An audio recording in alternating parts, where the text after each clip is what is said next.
to your foot fetish OnlyFans and everything. I mean, I make a lot of money on foot fetish only. You do, yeah.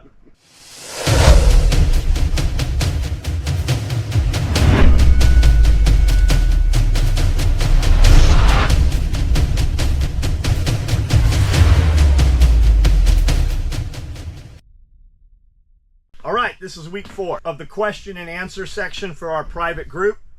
If you are Thunderdome level 2, then you put in your last order number and your shirt size, because the questions that we like best, we will send you a shirt. We ask for your order number, your last order number, so that we don't have to communicate offline, and get your addresses. And then we also look a lot of times and see what color stuff you've been ordering, because we usually send something a little extra. Jay Davenport, we want to add some fruit trees. What are you having the best results with? So I'm going to answer that question and then point out that you don't live here. So what I have the best results with might be completely different for you, as well as soil types. Stuff that I grow on this property that does well doesn't do the same, 5 miles up the road. So to answer your question, we immediately put in peach trees, nectarine trees, apple trees, cherry trees, and fig trees. Why did we pick those? Because it's what Tractor Supply, Lowe's, or Home Depot had, or Walmart. Now, I've bought trees from fastgrowingtrees.com, $100 a tree. Not a one of those trees is alive here. The trees that I find do the best on my property are the ones sold locally, right? Walmart, believe it or not, has really good trees. And when you go to Rural King, Tractor Supply, Lowe's, Home Depot, Walmart, the tags look identical. So they're probably coming even from the same nurseries. And I would assume that if they're selling them in your area, they're probably a type that does well in your area. To answer your question, what did the best? The peach trees did really good the first and second year and gave us a lot of peaches. The fig trees that we planted did really good, and then in the winter snapped to the ground when they were cold. They were just sitting there dead, and I was actually mowing over them when I saw a little bit of growth come up. Those fig trees are now probably 4 or 5 years old. They're at least 8 feet tall. They're huge, and they don't die over the winter. Some of the tips curl up and stuff. We got a crop off of them this year that's pretty decent, and then I have a bunch of small ones that within another month we'll probably be harvesting a second crop off of them. It got really cold this last winter, and then it warmed up for a few weeks, so everything put blossoms on, and then it froze again. And that happened the year before too, and that actually killed our best peach trees on the property, just dead. We pulled out 5 of them, were just standing dead, and I kept some hope. I was hopeful that I would just bend them and they would kind of bend instead of break, and they just all broke. And then I've got 3 more standing dead right now from this last winter. So fig trees, we put in I think 12 or 14 more figs this year.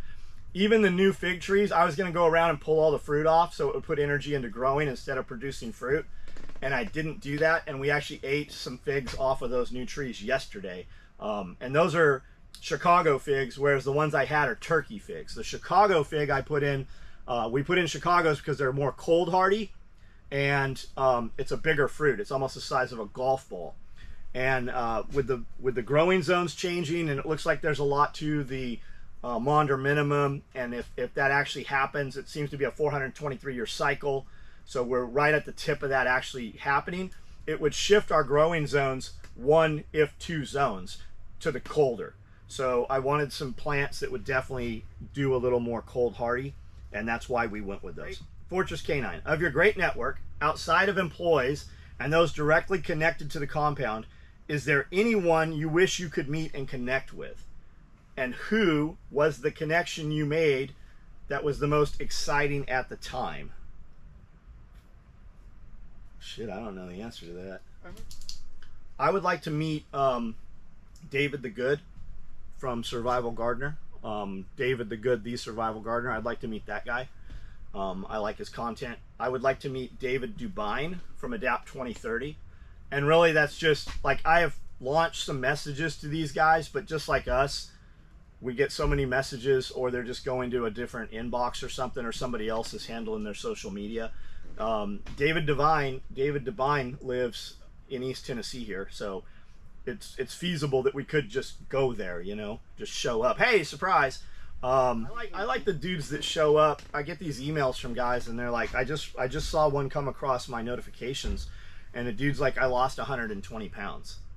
I like that. I like guys that are like, a dude hit me up the other day, and he's like, I finally took your advice and bought a 40-acre farm. I like that. That's more important to me than, you know, fandom or, you know, going to meet dudes. And a lot of times when you meet these guys, why do you want to meet them, right?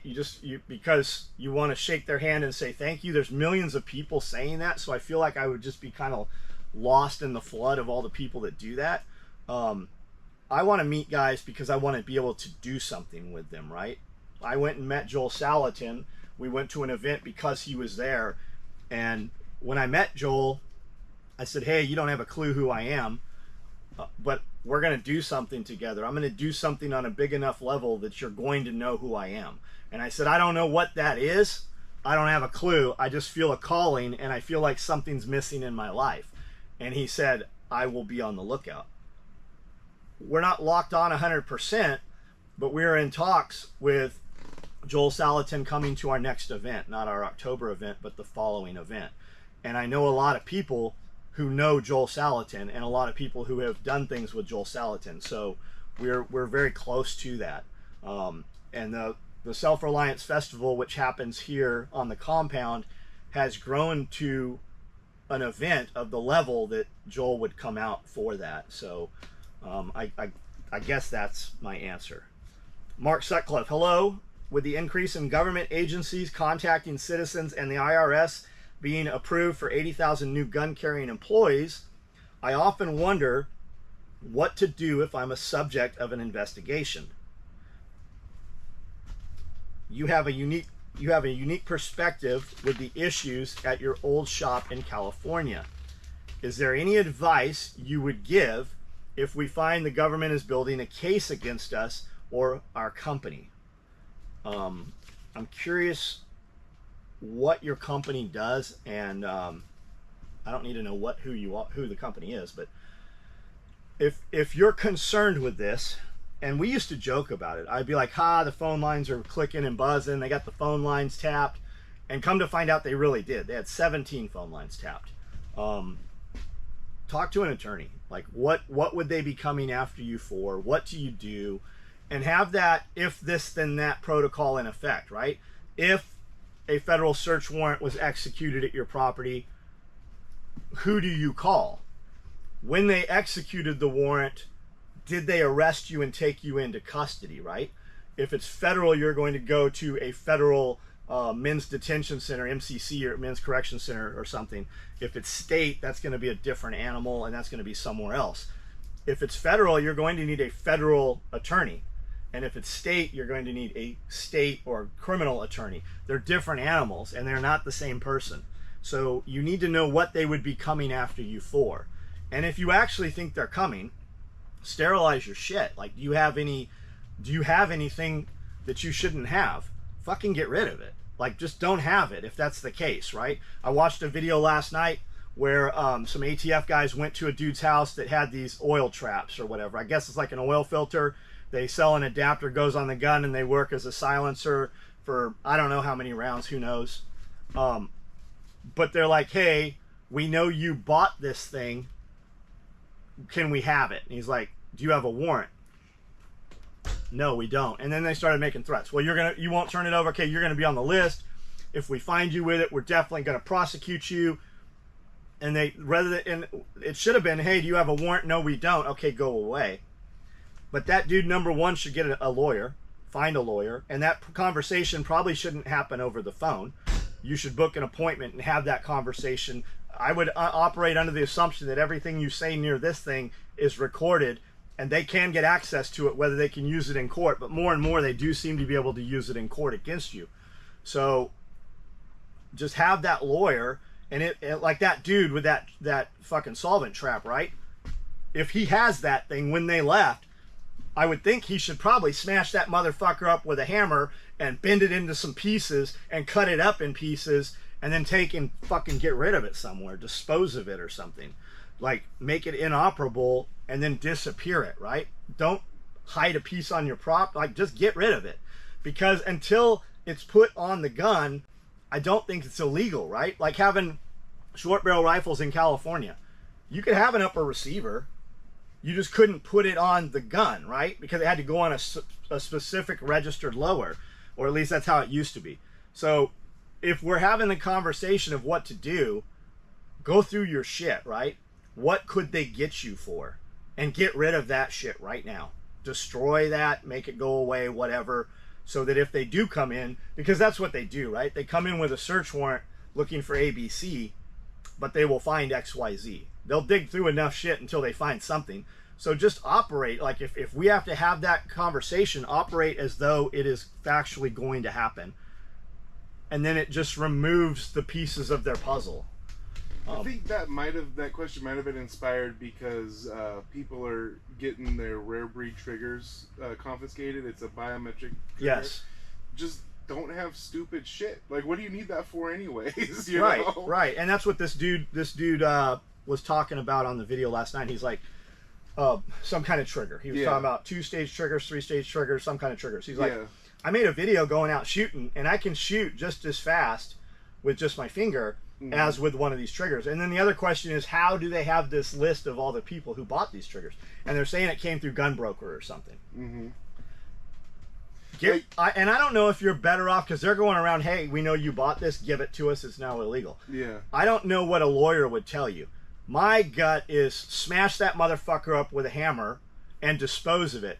But they might at some point come in knowing you purchased it with a search warrant, looking for it, and now they're going to try to make a case that you sold it or gave it to somebody else. I don't know what the answer to that is.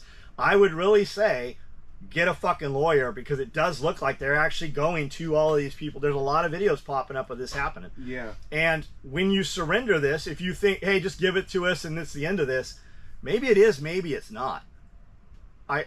Maybe you're going to surrender this, and now they're going to come back retroactively and go, hey, we have this, we know that you had it because you gave it to us. I wouldn't say that you can trust what they say. I would say, in fact, you cannot trust what they say. This is a conversation, and unfortunately, those are expensive conversations to have when you have to get a federal lawyer. I don't know if you're better off destroying it and going, when I did buy it, when I heard this shit was going on, I smashed it, here it is. So like, I don't know. Can we have it? No, you can't have it, because you will then I need to have it in case the next guy comes back, and no, my lawyer told me not to. And I don't know the answer to that. I don't know the answer to that either, but I see a lot of people talking about how, like, they're going to try to fight this, and the government doesn't have the right. Well, they don't have the right, but you're the one that's going to be in jail tomorrow. I need you to know that under the federal system, you really don't have rights. You are guilty until you can prove your innocence. And that's really how the federal system works. Can you fight this? You can. You can. It's going to cost you hundreds of thousands of dollars, if not even up in the millions now. And more, you're getting lawyers that won't fight a lot of these cases, like the Trump stuff, the Mar-a-Lago stuff. There was a bunch of attorneys that Trump contacted, apparently, that said that we can't deal with this case because it will ruin. They're literally unpersoning people, turning off people's bank accounts, all kinds of shit. This is not the United States that it was just 2 years ago. Things are different. And when we're talking about, especially federal, right? When we're talking about federal crimes or federal law, you really need to have this conversation with a lawyer. I don't know the answer to it. If someone went through the last few years watching all the shutdowns, riots, etc., without waking up, do you think they are a lost cause? Yes, I do. It amazes me the number of friends and family who seem to have had zero mindset shift. That's a good one, Evan. And I have a lot to say about it, but we're going to try to condense it down. I do feel they're a lost cause. So what do you do about it? Nothing. You just fucking go on and live your life. Hopefully that's not your spouse. Hopefully that's not your child. Hopefully it's not your mother or father, right? Immediate family. We're too close. We're too fast to call people friends. Why were they your friends, right? because you went and had pizza at a place that had video games and pool tables after your kids' soccer games? Are those really friends, right? We call people friends, and so often it's just somebody that you've never even met that you speak to on social media. So if you left right now, let's say, I don't know, let's say you were in East Coast or West Coast, big cities, and you're like, for the betterment of my family and for the betterment of my mental state and the betterment of the future of my family, I'm going to move to Tennessee, Middle Tennessee, and I'm going to have some property, and I'm going to start some homesteading and a farm. We're close enough to several cities within 2 hours, but we're going to live in the middle of nowhere, right? Would those people come visit you? Would you want them to come visit you, right? And if the answer is no, then fuck them. Just leave them where they are. Find new family, new tribe, new friends, whatever. Would you miss anything? Like, I left California and I told my mom, I'm like, Mom, I'm never coming back to California. And then she's like, hey, when are you going to come visit me? I'm like, I'm never coming back to California. Like, over the years, I will move you here. I will buy you a house someplace here. I will bring you out to visit you. I'll fly you. I'll put you on a train, however you want to get here. I'll even send somebody to pick you up and bring you here, and you can see if you like it here. Mom never came here. It was not important enough for Mom to leave San Diego and come visit me. That's my mom. She raised me. She was a great mom. I wasn't going back to California. When I finally went back to California, it was for my mom's funeral. I'm way better here. Had I stayed in California, I would be still under the same bullshit. I wouldn't be as free as I am. We'd be trying to make things work, and we'd be complaining about how much money California takes from us and all the rights and freedoms they're taking away. I am in a much better place. I do not at all regret leaving there. And I have people, there's maybe 3 people still in California that if they're like, hey, I want to come visit you, I'd be like, cool. Most of the people that I knew in California, if they're like, I want to come hang out and I want to come stay with you for a couple weeks, I would ignore them. Where were you the last, 15 years while I was building this back? I think they're a lost cause, man. And I think that we just have to stop dwelling on it and just move forward. I heard Bear Independent say something today. Let me get this correct here. This fucking apps, this notes thing never stays. And what he said was, your brain cannot be logical and emotional at the same time. They are different hemispheres of your brain. So do we want to operate under logic, or do we want to operate under emotion? And those people being lost causes, that's emotion. Moving forward, planting gardens, starting business, growing business, raising child, developing better family relationships, that's logic. When we cut the emotion out, we have more room for logic. You literally can't do both, right? And I believe that's a lot of the social media. Everybody wants to talk about Joe Biden's thing last night. Yeah, it looked fucking pretty scary, pretty terrible. That's emotion. And when we are operating in emotion, we cannot operate in logic, right? So what would we be better off doing? I'd probably be better off getting this property ready for the 10 people that are showing up to put the showers in.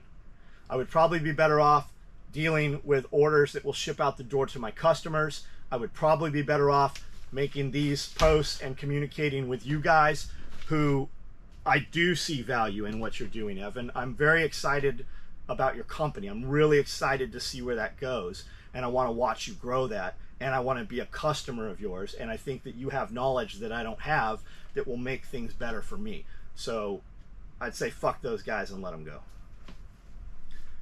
Walter Mullins, when you have multiple projects to be done, how do you choose what to do first?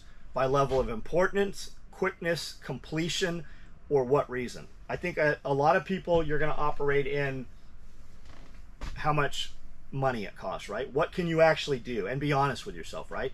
What's the most important is often not the funnest, right? And a lot of times the most important, sometimes maybe you can't afford what's the most important. What can you do? How many projects do you have? Like, if you made a list of 10 things you needed to do today and look at them, a lot of times some of those things on that list take 5 minutes or 10 minutes. Me, I'm going to go change my clothes. I'm going to find something to listen to. And if I'm going outside, it has to be an audiobook or something. I'm going to literally spend 15, 20 minutes getting ready to go do some bullshit. Whereas if I literally just beelined to it, did it and executed, 5 minutes here, 5 minutes here, 5 minutes here. That's 3-4 things off my list. That's almost 50% of my day done. That's momentum. So a lot of the shit that we put on these lists are not something that has to be done. Not something that has to be planned for. It's just do them, right? Put these things away. I've got probably 1,000 pounds of rice that needs to go in buckets. Wouldn't take an hour to do it. I just haven't done it because I don't want to do it. I don't have the answer to that really. Just do things. And I tell people all the time, look at it like this, right?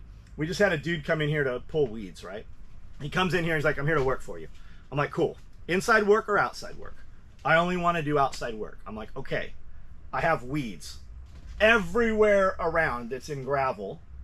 I want that reclaimed to gravel, so we're going to pull the weeds. And I showed him. I did like a 3x3 square foot area. Boom, boom, boom, boom, boom, boom, boom. Shook the dirt off. Most of the dirt's off the roots. Put them in this 5-gallon bucket. That's 5 minutes right there. I just showed you how I do this in 5 minutes, 3x3 square feet, right? 9 square feet. So that's your pace. That's what this looks like when you do this. So the first day's here. He does a big area here, but every time I go out to talk to the guy, nobody can ever find him. Nobody knows where he's at, and I'm paying him by the hour. So what I tell people is, he's like, well, I was over there, and I was over here, and I did over here. I go, why? I go, the dude paying you, and I go, I'm saying this for your future. You're 24 years old. Work in areas, right? Pick 10 by 10. Put a rock there, whatever, pace it, whatever you have to do, and make a visible difference. I tell my kids that when I'm like, go clean your room. Well, what part do I have to clean, or what do I need to do, right? I don't know, but it better look drastically fucking different when I walk in there. So if you can operate under, and it depends too. Is it for you? These are things you want done, or is it because you're being paid to do these things, or is it for the betterment of your future, right? Because those are different things. Water collection. You need, when you use a day or part of a day to accomplish a task, you should be able to brag about that, right? And if you can't brag about it, you can't take your, hey, come look what I just did in the last hour, hon. Come here, my wife. Boom, boom, boom, boom, boom, boom, right? When we walk out the door, she should automatically go, holy shit, that's way different, right? And you can do that, but we spend so much fucking time checking the phone or doing this, or, oh, I'm thirsty, or I'm going to go and stop. How much time do we spend, if we are really, really honest with ourselves, in a 60-minute block? How much time do we spend actually accomplishing the task versus standing around? If you look at a work crew, most work crews don't work but fucking 10, 15 minutes each person out of the hour. And then I like to tell people, set a timer on your watch or your phone for 60 minutes and make it go off every 60 minutes. And then stop and go, okay, did I just accomplish as much as possible in the last 60 minutes? Did I utilize that 60 minutes of my life? Because don't look at it, everybody is conditioned to look at 8 hours and I get to go home. What I need you to know is you just spent 8 hours of your life that can never fucking come back. And as a young person, that doesn't mean anything right now. And even when you hit 30, it'll cross your mind, but it doesn't mean anything. At 50, it means a fucking lot. At 50 years old, I've already wasted 50 years of my life operating under mediocrity and medium speed and comfort. And if you've been watching my videos, I was making videos when I was 40, 45, 50. The real fucking change has really happened at about age 45. I set out to accomplish things, and I tried to be able to have something to show you guys as proof. And I like to say accountability, right? Get out on the fucking social media and go, I am going to enter a bodybuilding contest. I am going to add an inch to my arms. I am going to run a mile 1 minute faster than the last time I ran it, and I'm going to do it in this amount of time, right? Put it out there, because people will hold you to it. Because if you can't put it out there, you don't believe you're really going to do it. And if you just show and this goes back to also, 1,000 true fans. If you have 1,000 true fans, somebody will pay you to watch what you're doing. There are people watching women do disgusting shit on the internet. So there is an audience for everything. I promise you, no matter what, if you ripped up newspaper and just ate it, you would find there are people that will pay you to watch you do that. So whatever you're doing, someone's interested in it. So document it and operate under that manner. Maybe that will help you accomplish those tasks faster, perhaps. Amy Lynn Jones, she won one of these last week. What do you think about Bill Gates and his organization buying up land in the Montana region? I really feel a push to buy land. I don't think it's just the Montana area. I think it's huge pieces of land. And we say Bill Gates, but it's actually companies that he's highly invested or actually owns. And Amazon's doing the same things too. It's happening everywhere. You keep hearing Bill Gates is the largest farm owner and maybe farmland, but there is a rancher that is larger, has more combined acreage than Bill Gates has. And you feel an urge to buy land. I think you absolutely should buy land. When you buy land, though, what good is having land if you're not going to go to the land or live on the land, right? So where can that be for you? And it's probably not where you are, right? Most people having these conversations are in the city. Your best improvement to life is leaving a city.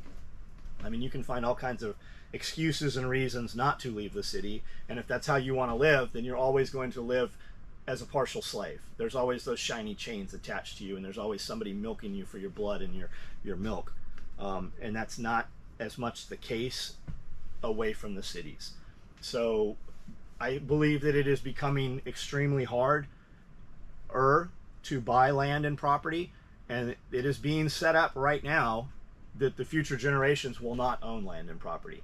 And that's all these inheritance taxes, and that's all the push on the farmers, right? Who owns and holds the biggest portions of land? And it's typically agriculture, it's farmers.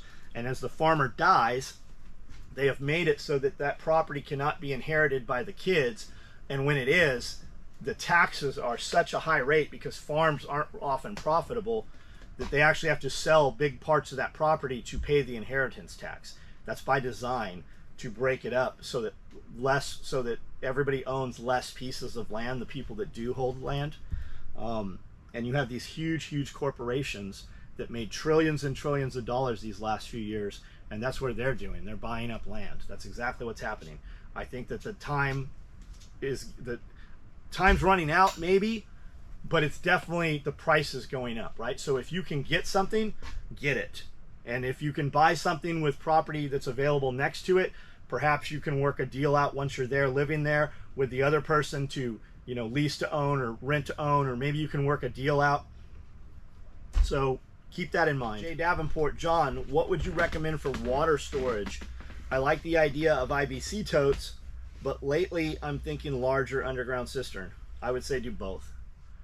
A cistern requires a lot of equipment to put in.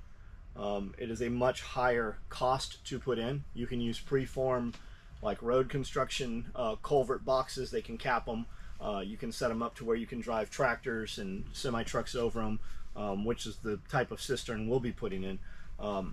But the real question is, why have you not already done IBC totes? Because you can go get an IBC tote for $50 to $100, and it could have already been in motion. And then the other question is, what do you have in smaller containers, right? You have to get water out of something underground, or you have to get water out of an IBC tote.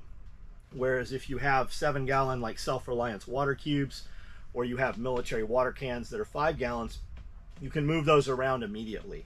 1 gallon or 1 liter, 2 liters, like 2 liter soda bottles or Arizona iced tea bottles. God, I hope you're not drinking that shit, but I'm sure you know somebody who is, that will give you those containers. And the thing with those small containers is your kids can move those containers around. Your wife can move those containers around. From there, you go up to like a 13-gallon syrup bottle. It looks like a blue 55-gallon drum. You can get those usually for about $35. You can also get 55-gallon drums. You can get them in blue or clear. And you can get those for usually about $55. and you can fill them with water.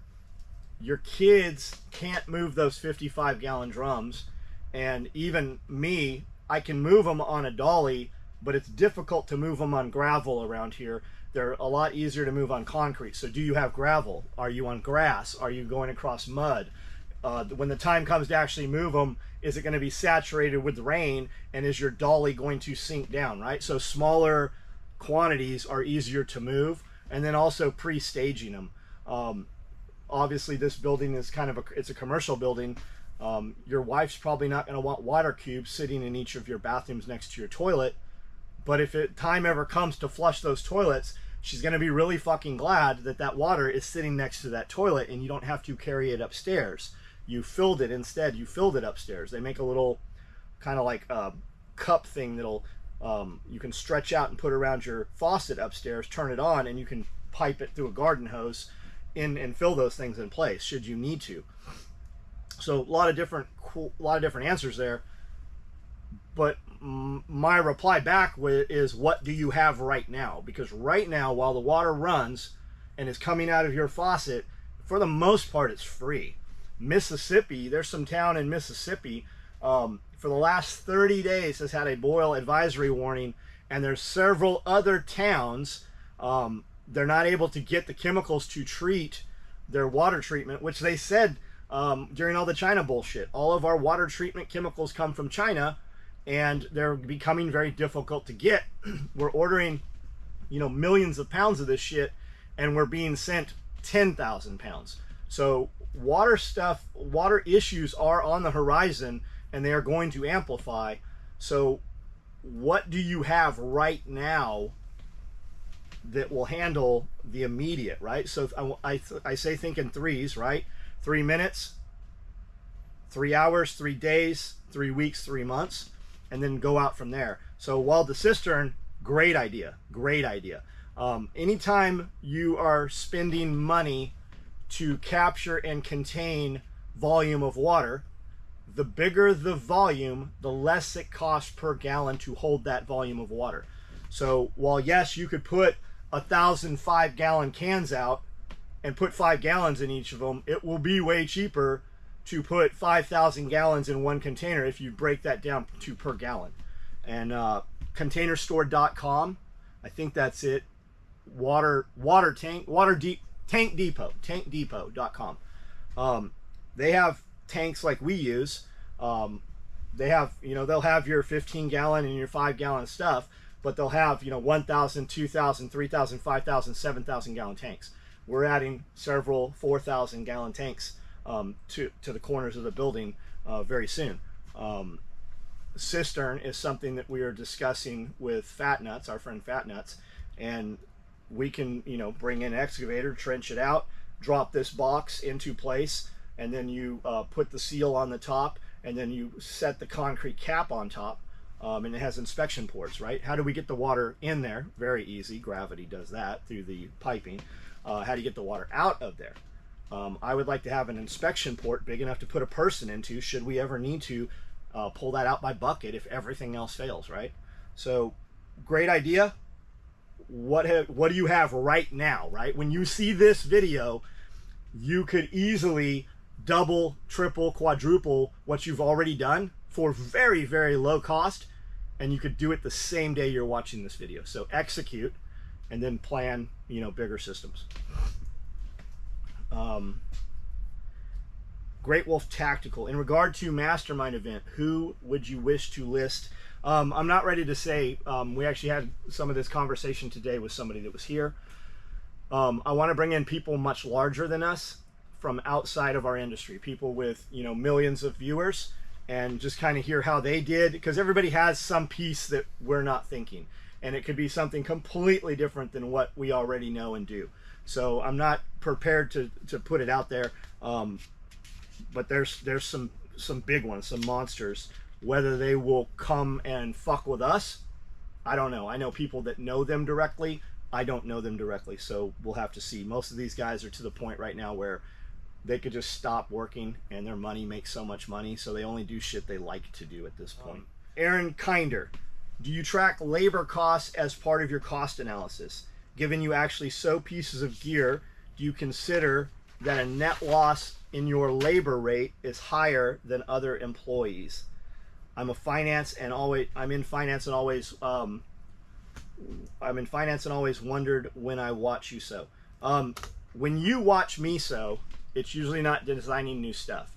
Me sewing is me getting something done instead of me fucking around and sitting doing nothing a lot of times. I can listen to social media while I sew, and while I'm doing that, I can turn on a live video at the same time. I can have like Pandora, is it Pandora? Is that the music service? Mm-hmm. I can have Pandora going, so I'm listening to what I want to listen to, or a podcast, and I can just happen to also turn on this camera right there.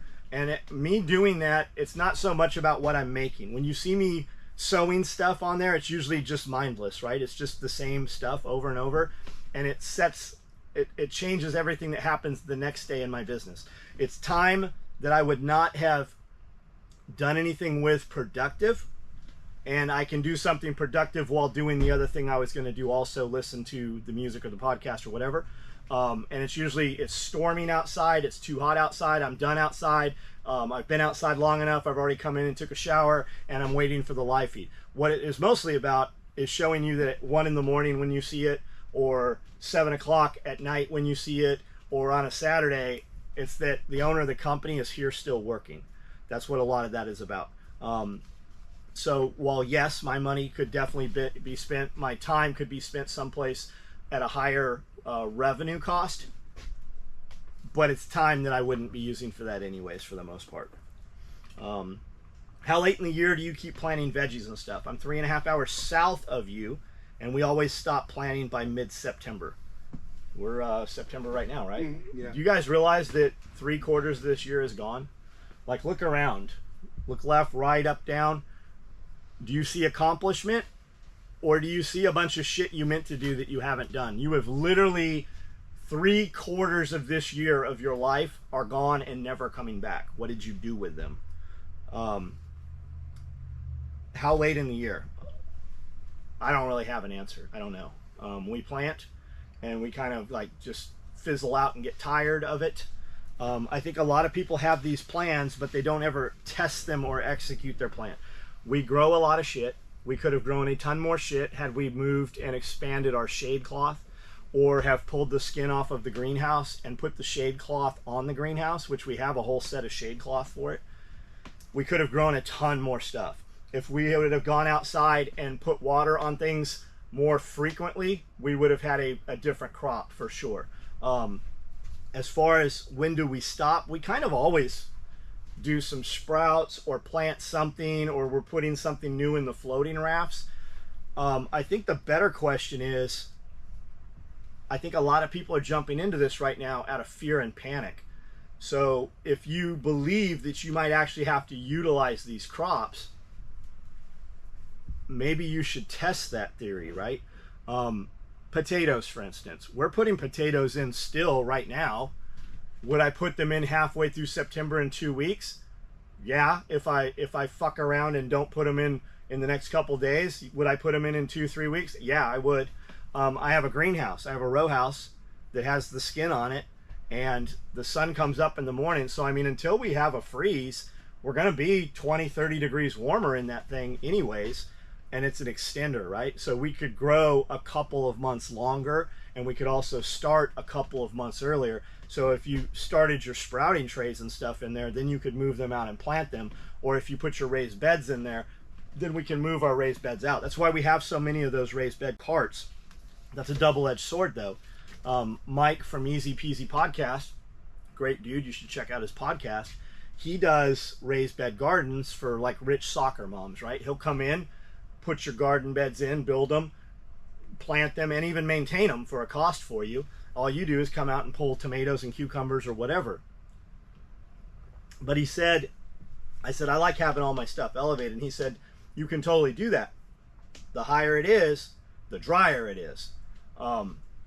Stuff on the ground is going to be cooler than stuff at 3-foot level. And that does hold true. My raised bed carts do dry out a lot faster than stuff on the ground does. Like these, I've got a ton of potatoes in protein tubs, 25-gallon tubs, and those are doing great. The stuff in the raised bed is doing great, but I don't ever water those potatoes over there. I've watered them probably 4 times this entire year, whereas the stuff in the raised beds, I gotta water them every other day, if not every day.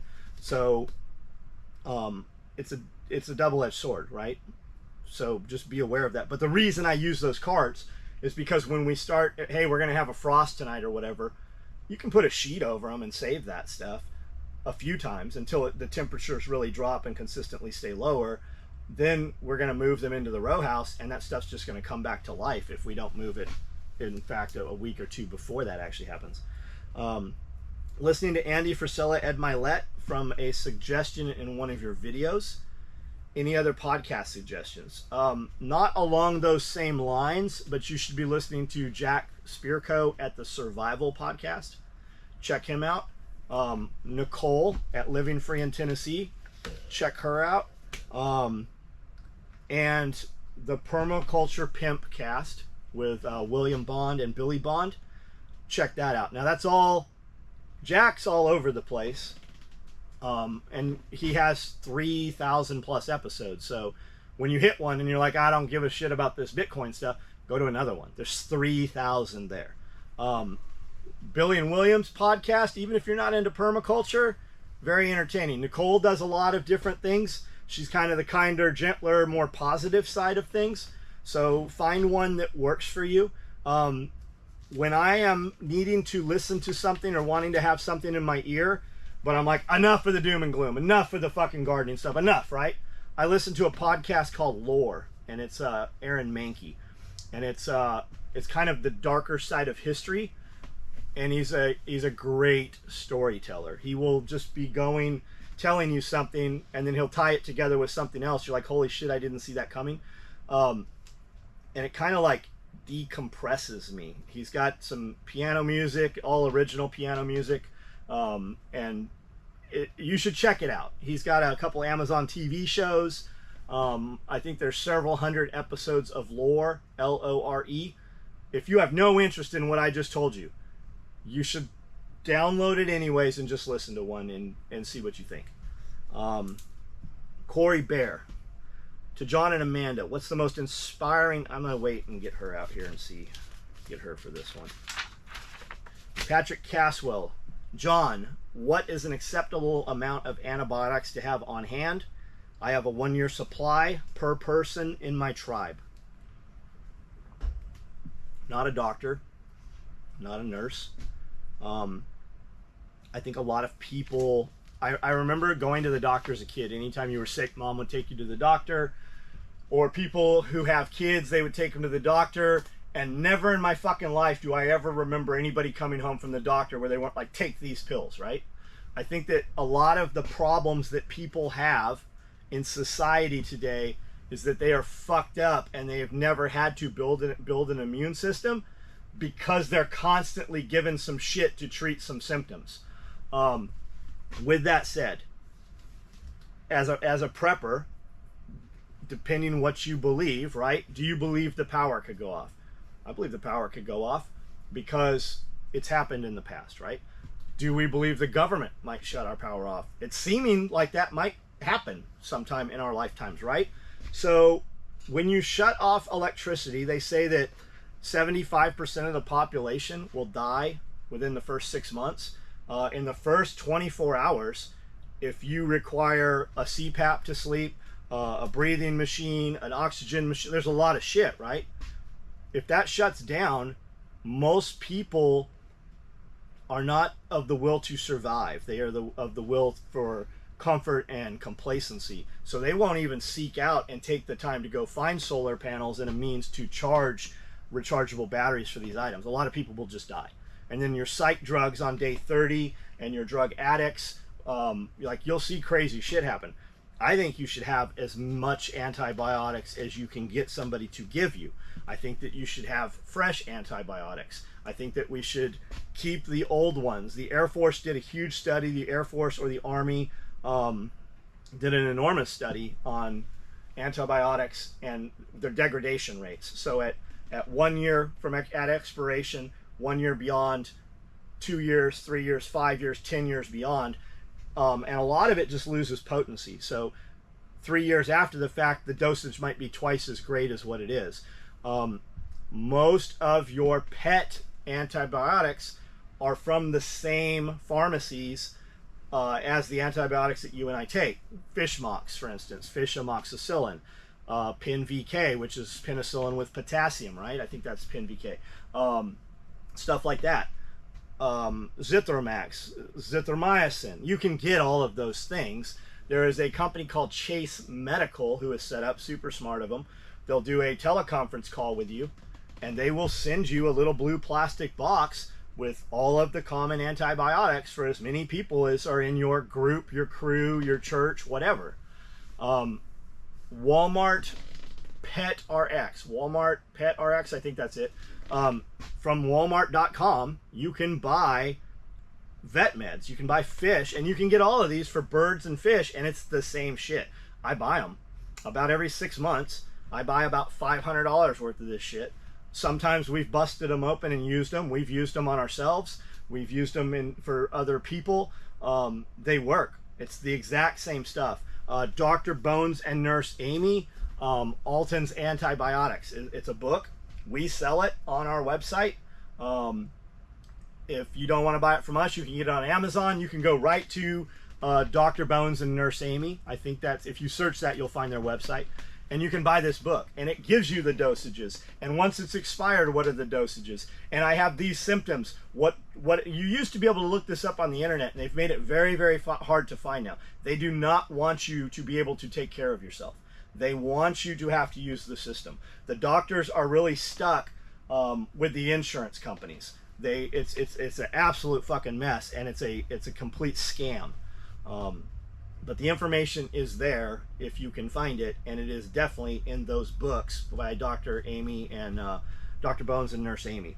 So get as much as you can, get it as often as you can, and have the conversation like, hey, I need some lidocaine or xylocaine or something. And then you need to know other things, right? With epinephrine, without epinephrine. What is that for? The epinephrine contracts the capillaries, right? So it stops the bleeding.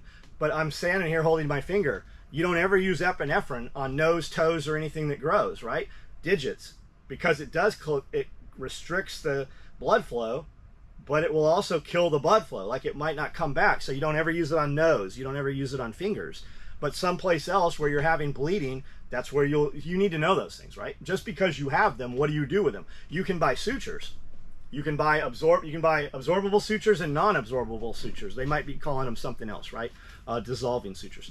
You might be surprised to find that when you go to open up those sutures that you've kept for the last 10 years in an ammo can, when you open them up, there's nothing in there. There's no longer a suture, right? You need to know those things. How are you going to sterilize things? You can buy an autoclave right now for a few $100 on the surplus market that's a real autoclave that will sterilize all your shit for surgery, right? God, I hope none of you ever have to do surgery, but I hope that you know a guy that used to be a surgeon or a doctor, and he's like, I used to do this shit, but I don't have any of it. Well, fucking thank God we have it, and I have an autoclave, right? Do you believe you're going to have to use those things? Do you believe that these things are coming? We have these conversations. If we continue to have the conversation, we need to be honest with ourselves. Do we believe it's going to happen, or are we doing this for fun? Because if the answer is we're doing it for fun, we could be doing a ton of other shit with the time that is profitable and makes our lives better. If the answer is kind of both, we believe it might happen, why not execute and buy the autoclave that I hope you never need that motherfucker, but it's $250. It comes in a fucking surplus wooden crate. Everything's there. It runs on kerosene. You can literally sterilize all your instruments. And then your surgical instruments, right? So all of that stuff is available, but a lot of people are collectors. It just makes us feel better, and we can check it off the list and see some accomplishment. You might want to take some classes on suturing. You might want to take some classes on, and so you know what to suture and what not to suture, right? Do we have to debride it? Do we have to irrigate it? What's the chances we got everything out? What's the chances there's a splinter way up there and we close that wound up and there's a lot to that. So you need to sit with some people that do this shit. And then doing it in this environment is very different than doing it in a hospital environment, right? We need to be prepared to go back 100 or 200 years in history, the way grandma used to do things. I think I probably answered that question. Drive strength. John, from a strategic relocation point of view, which do you think sounds better? Relocation to a red state where you would have no immediate network, or staying put in a small city suburb like a large network of friends and family? And let's base it off of things getting bad inside a year. Then if we're gonna say things are getting bad inside a year, and we know shit's coming, and it really looks like it is, I think you're better off being out of the city. Go someplace where they don't hate you. Does your governor spout some shit? Does your local law enforcement spout some shit? Does your chief of police, are they babbling on? And when they say things, it sounds like everything against what you stand for. Get the fuck out of there. Get the fuck out of there. And then you have a strong support network of friends and family. What does that mean? How strong could that support network be if they don't think the same way you believe? And you don't have to convince them, but if they're not already having that conversation, how strong of a support network is that? Because let's say all those friends and family, they're not gun guys, right? I promise you every one of them knows you're a gun guy. Let's say that, because the gun guys, everybody knows who the gun guys are. So the local law enforcement comes out, the governor's like, okay, we're going to collect all the weapons. Do you not think that one of those people are going to turn you in? Because all those people who you trust, they've all told one other person. No, motherfuckers, there's only way fucking two people keep a secret, and that's if one of them is fucking dead. Because I promise you, the people that you trusted in, or even people that know things about you 5 years ago, they still know those things, but the things they know have now become illegal or on the fringe or trying to be unlegalized. I'd say you're better off to leave and go start someplace. And every time I've had to make a difficult decision, firing somebody or relocating, every time I've had to make a difficult decision, as soon as we make the decision, we're like, why did we wait so long to do that? And there's several points in my life like that. Why did we wait so long? Had I left California 10 years prior, who knows at what level we'd be at now, right? Maybe we were on thousands of acres of property at that point. I don't know. But I would say get the fuck out of there. Jeremy Kirby, will there be a custom option available for composition covers in the future? For you, there will be. And I'll have this conversation in this closed group that we won't have other places. We're moving away from all of that. For the longest time, our website was wide open. You ordered whatever, we'd build it, and people pretty much for the most part knew that eventually we'll get our shit. During the COVID stuff, we had a huge, enormous influx of people looking for gear, panic buying, first-time customers. With TikTok, we're getting a lot of first-time customers also. With all these new social media platforms, we're seeing that. A lot of those people are not accustomed to the ways we've done business.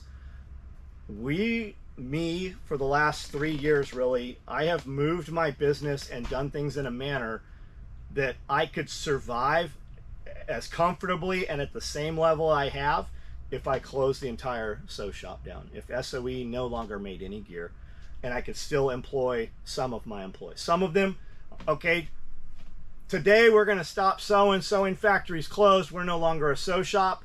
We're going to farm and do some different things, and I will employ anybody who wants to be employed. We're going to work outside. Half of them would be like, fuck that. The other half would be like, finally, right? Okay. I have my people that work here have moved here from other states, all of my guys. I will still be able to employ all of my people, my guys. Some of my women, they just won't come if it's not sitting and sewing. Get it, no problem. With that said, we have streamlined things, and we've taken our old orders, and as we mass up butt packs or spent mags, for instance, right? We got 27 black ones on order. How many do I think I can sell tomorrow? I think I could move in black. I think I could move 12. So we'll do 27 plus 12. As soon as they're done, we'll go to inventory. We'll put 12 in inventory. We'll lock inventory. When they sell out, you will never be able to order it again. unless we have a conversation and you get a few of your buddies, or I've heard enough times people want black ones, we'll run black ones. That's how we're moving. More and more, the website is locked down. If you can order it, in theory, it should be able to ship to you tomorrow. Stuff under $100, a lot of items under $100 are not locked in controlled inventory. The slings are not locked in controlled inventory. Pelter wraps are not locked in controlled inventory. Toiletry bags, tool pods, stuff like that, right? Little things. Pistol mags, Leatherman tools, Surefire lights, all that stuff. You can order it whether we have it or not. We build it all the time. All the time we build it. People who are in a hurry, typically my existing customers, they'll order the color they want and they go, hey, by the way, I'll take these 2 other colors. Chuck People orders all the time and he's like, hey, you can substitute any color. He's more interested in it shipping than all his shit matching. Other guys are like, I'm super matchy match, and these are for Instagram pictures because I hate titties and I always talk shit about gun buddies, but I'm doing the same. Right? I get it. There's those dudes. They only want everything multicam, all multicam black everything. No problem. I get it. We do react to that stuff pretty quickly. So your order might be a week, 2 weeks, 3 weeks. That's usually that shit that you see me just fucking blasting through when I'm live feeding in the middle of the night. Because I'll pre-sew all that shit pretty fast. I'll give it to the girls. I hate sewing labels on. It's because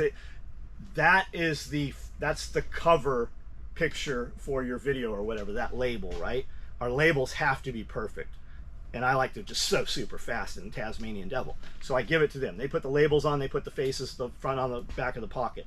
But that stuff we build constantly. But more and more we're locking everything down. And my plan is to move kind of like this group right here, this private group. We're moving, it won't, I keep telling guys this, like there will come a day when you go to look for the SOE website and it's not available to you. It's a membership website. It is a private website. And we're not going to take on new customers. You're not going to just be able to stumble across our website and go, hey, I think I'll order a belt. And then 2 days later, where the fuck's my belt? How come my belt hasn't shipped? You will have to be referred by an existing client, right? And that's kind of where we're moving to. And you're seeing that happen. And surprising to me, we have a lot more grumbling and people complaining, and it's actually a lot more work for us. Hey, how come I can't order this thing? Hey, when are you going to build this thing? Hey, why can't I order this in this color I used to be able to? The world is changing, and I'm making my life easier. And I'm doing a lot of other things, as you see from these videos, that are not me sitting and sewing. I just hired, what did we hire? 3 more people? We hired 3 more fucking people in the last 2 weeks. I've got 3 more operators.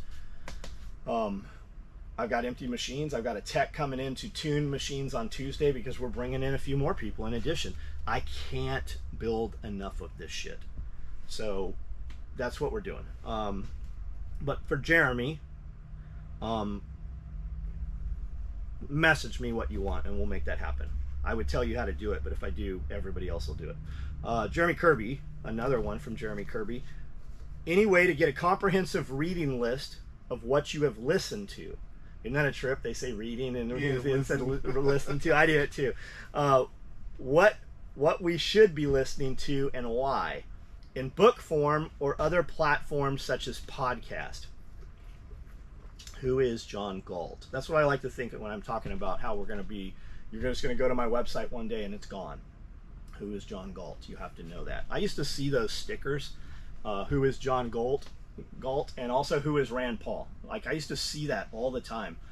Fucking billboards in San Diego. Stickers on backs of stop signs. And I didn't know Atlas Shrugged. I did not know that book at all. Do you know that if you go on YouTube, there is a 3 or 4 part movie series. They actually made them into DVDs, 90-minute movies, of Atlas Shrugged. And it's worth watching. And you don't really even have to watch it. You can just kind of listen to it. I'm sure the book version's better. Fahrenheit 451 or Fahrenheit something. It's the temperature at which the pages of a book burn. That's another book. So, Jeremy, I do have a huge list of like survival fiction, prepper fiction that I can give you. I typically look for books that have multiple volumes in the series, and I'm pretty much through those. Another good person to ask about stuff like that is Jason Rappaport. He can give you a ton of list of books also. I think it is very important to have information that you might need in the future in print. I think it's important to buy the books. A lot of times I'll see some advertisement for living off the grid or the old ways or whatever, right? And I'll click in there, and I only buy those if there's a print version. I buy print versions of those things that I think I might need in the future. Amanda has been amassing and collecting herbal medicine books and herb books and recipe books and anytime we see canning manuals like the old Ball Blue Book, I buy the old ones because that shit has changed. What the FDA allows them to say now has had to be altered. So if you get with me, I will give you a list of that, and maybe we'll comprise that someplace on a website someplace where that information's all there, or maybe we'll just do a video on just that. Vince Vega, what is your setup on the 4Runner? You mentioned a bumper and some outside protection. Any customization on the interior? Layout, maybe a walkthrough. So I went with Victory Off-Road. We went to Overland Expo as a vendor, walked around, super excited to meet a lot of people. Went to CBI, and those guys they weren't fucking cool. They kind of had their dudes there and their friends and their sponsored trucks and stuff. But when I walked in as a customer, they weren't helpful to me. And then also in talking to them, they're like, oh, you've got a brand new 21 Tacoma, and that has this collision avoidance sensor on the front, so our bumper won't work. I'm like, okay, so do we just unplug it or what? And they just were not fucking helpful. I went to buy an ARB bumper, and the dude, like, I'm ready to buy this thing, and same thing. Oh, we don't know about that sensor. And I had seen some videos of this dude who was very personable on YouTube from Victory 4x4, and he had a Tacoma, and I liked the setup they had, so I bought his stuff. I bought like $16,000 worth of shit from those dudes. Talked to him, sent him an email. I go, hey, we met at Overland Expo. He's like, yep, totally remember you. Said some things that made me know that he did remember me, and I bought some stuff from him. I got a dual swing out tailgate for the back, and you can and it's modular, man. You get the bumper, and then you put your swing outs that have basically MOLLE panels and shit on them, and then you attach. You want your spare tire on the left or the right, you do that. You want your fuel cans left or right, you do that. You want roto packs instead of jerry cans, they've got that. You want a high lifter, they got it. I got a half ladder so I can climb up and get on the roof rack. I went with their roof rack. I went with their side panels that are basically MOLLE panels kind of on the side outside the windows with a suction cup, so I have roto packs on both sides. They also make it to where you could put traction, Mack tracks there. Front bumper, I bought a lower bumper. I wish I had bought a more a bumper that comes up higher on the hood level, but I didn't. I would look at vehicle dependent. I would look at Victory. I would look at Rego. I really, really like the Rego guys. I like Melissa, who runs the company, has been just super, super cool. She just didn't have that modular bumper carrier that I wanted. Internal, I have MOLLE panels over the windows inside in the back cargo area, and then I have a gear loft. Everybody and their brother makes that now. Back then, I think only Rego made that sucker back then. And I have the Rego set inside. They also have a center console piece that puts MOLLE on both sides of the center console, and they have a bridge that comes across where you can mount radios and shit. A lot of those abstract your cup holder. So if you had a big cup like this Starbucks cup right here, you're not using that. If you use any of those fucking Yeti cups or any of that bullshit, I hate those things. They fucking are huge. They destroy my fucking cup holders and my Range Rover and my Porsche and stuff. You won't be able to use them with that bridge. The bridge is super cool because you can mount headsets and radio head units there. CMI, I think, and I'll find out. CMI, CSI, there's a few companies that make them. Overland Essentials or Expedition Essentials makes one also. It's a dash piece that comes up that has slots, and you can put adapters and flexible arms and stuff there, and that's Amanda's cell phone holder there. I can put a GPS there. I can mount a full-size tablet. If you look at all the stuff that they use in police cruisers and shit, there's a name to it, and I'm not remembering the name, but it's you just untighten this, you screw this arm, and it makes it so that both sides move, and you can kind of tighten it, put it where you want it, friction it, and then tighten it up. Works amazing. They work really, really well. Drivetrain and everything is totally stock, still fully under warranty from Toyota. It's got a winch in the front bumper. Cool thing we went with was, I can't remember the name of it. It's a little pad, and it has 12 units. There's a couple companies making these. I specifically went with this one because it didn't do all the Bluetooth shit. I can put it in, and it basically turns on all my lighting, and it has an overlay, so you can make these things match whatever color you want. You can do them blue, orange, red, whatever. And then they come with these overlay pieces, so each button, no matter what it's attached to, I can put the proper switch cover on this thing. Super cool. They make a bigger one also, fits perfectly in the Tundra and the 4Runner, and the one I got carries 12. So I have all my Baja Designs lights on there, right? So I've got fogs, I've got overhead light bar, I have front bumper light bar, I've got everything has a switch for it, so I can power everything up and run it through. So if you're running like Red Sun, I think Red Arc stuff, or you're running ARB stuff, you can basically run everything on its own circuits and run it through, so it's fused, or it's protected. I'm sure that I'm missing some stuff on that. What type, Josh Strivers, what type of books, manuals would you recommend for medical and homestead purposes? Anything from service manuals, how-to books, alternative medicine, medical. If the internet isn't available or restricted, restricted is another one, guys. A lot of shit on the internet that was there, it's not there anymore when you go to look for it. And you used to just be able to go to DuckDuckGo, and you'd get a complete different answer from DuckDuckGo than you would Google. That's not the case anymore. Not at all is it the case. And DuckDuckGo, I think, is the same as Google now. Like, they even restrict and fucking fact check shit. Brave browser is another option. And there used to be another one too. I can't remember the name of it, but like when we were looking for things for sale, I was looking for a polio chamber, right? Like a hyperbaric polio chamber, an iron lung. We couldn't find them anywhere, and my buddy Kerry Brown said try this browser, and we found like fucking 50 of them for sale, like immediately. It's just weird that there's different information, even though it's all supposed to be the same internet. Restricted, the information that people would have available would be very limited compared to what people are used to, in my opinion. I agree with you. One thing that we were just talking about the other day was not a lot of people know how to read maps anymore. Mm-hmm. So get like Thomas guides and know how to read a map. DeLorme, National Geographic. There's a bunch of companies that make maps. You can get maps that are laminated. There are books that can get wet, as well as your topographical maps and your geological survey maps and stuff.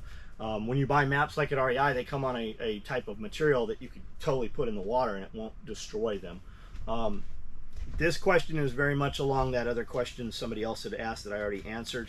I say get as much shit as you can. And I think it's important too, I will just be thinking about things through the day. So pull out a Write in the Rain and write it down, or text to message it, whatever you have to do. So that you go back, like when you get in bed at night or whatever, jump on Amazon, type it in there, see what the options are, maybe throw them in the cart and go ahead and order them. Just out of sight, out of mind. The more that I think about, the less that I remember, right? Everything I take in pushes something out, I feel like, at this point. So while I'm thinking about it, if I think it's important, just voice to text it so I can go back and look at my notes. Or in fact, more and more now, I'm actually just physically writing notes down. That's a big thing. Like if you carry a notepad with you, you'll end up getting more stuff. You'll commit it to, because exactly. People learn in a different manner. It's not public speaking anymore, it's public communications.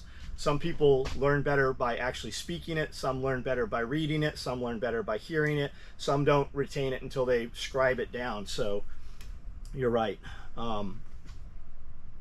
But I'd say all of it, man, all of it. Like anything you think of, be building a library.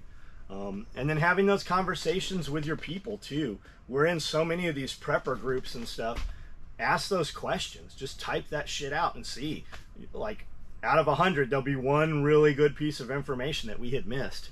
And then you'll have, 95 of it will just be goober answers. DJ Guzman, hello John. With the push to electric vehicles, rising costs in flying, non-stop war on fossil fuels, do you think the rail transport system of the United States will ever become a dominant means of transporting for the public in the coming century? I don't know. The electronic vehicle thing seems very insidious, right? It's literally like the new politicians got bought by the electric vehicle companies, and they basically paid them off to push all this shit that there's not going to be any more gas vehicles. On the heels of California saying, hey, there's not going to be any more gas vehicles by 2030 or 35, whatever. Literally 2 days later, they're like, hey, by the way, you electric vehicle guys, don't charge your shit.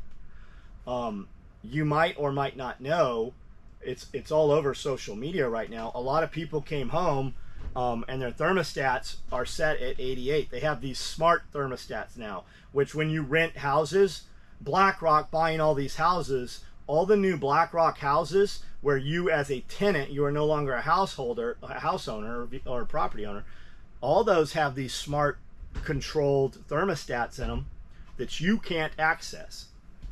So you go to turn your temperature down, it's 88 inside your house, and it basically says the governor has issued a state of emergency to conserve energy. You are not allowed to turn your electricity, your air conditioning unit, cooler than 88. This happened. It happened in Colorado, and it happened in certain parts of California. Now, everybody's up in arms. It happened to people who bought into a program to get $125 tax, $125 credit on their electric bill, and then like $25 a month or something. They signed those rights away. They didn't read the fine print, apparently, or thought it would never happen, but it happened to thousands and thousands of people in multiple states now. What do you think is going to happen with these electric vehicles? They're saying to make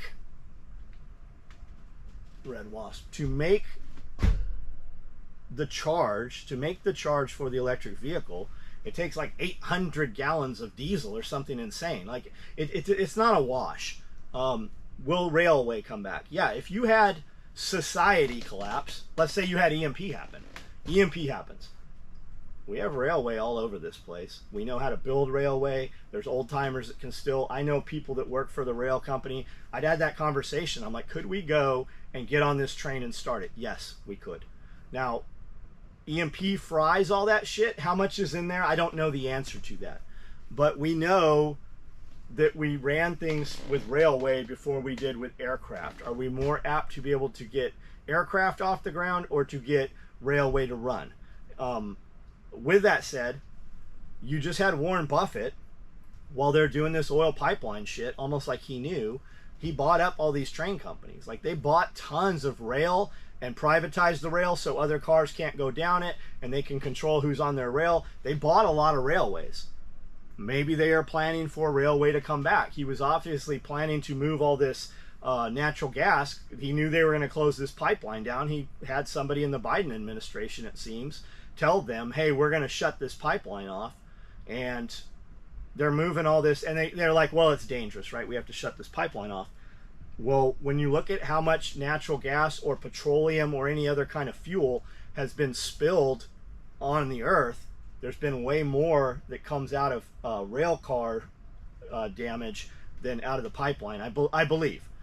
Because they have every couple miles or every mile, the pipeline has a fucking closure. When it fucking breaches, or if a terrorist event or whatever, it fucking seals off both sides of that, is my understanding.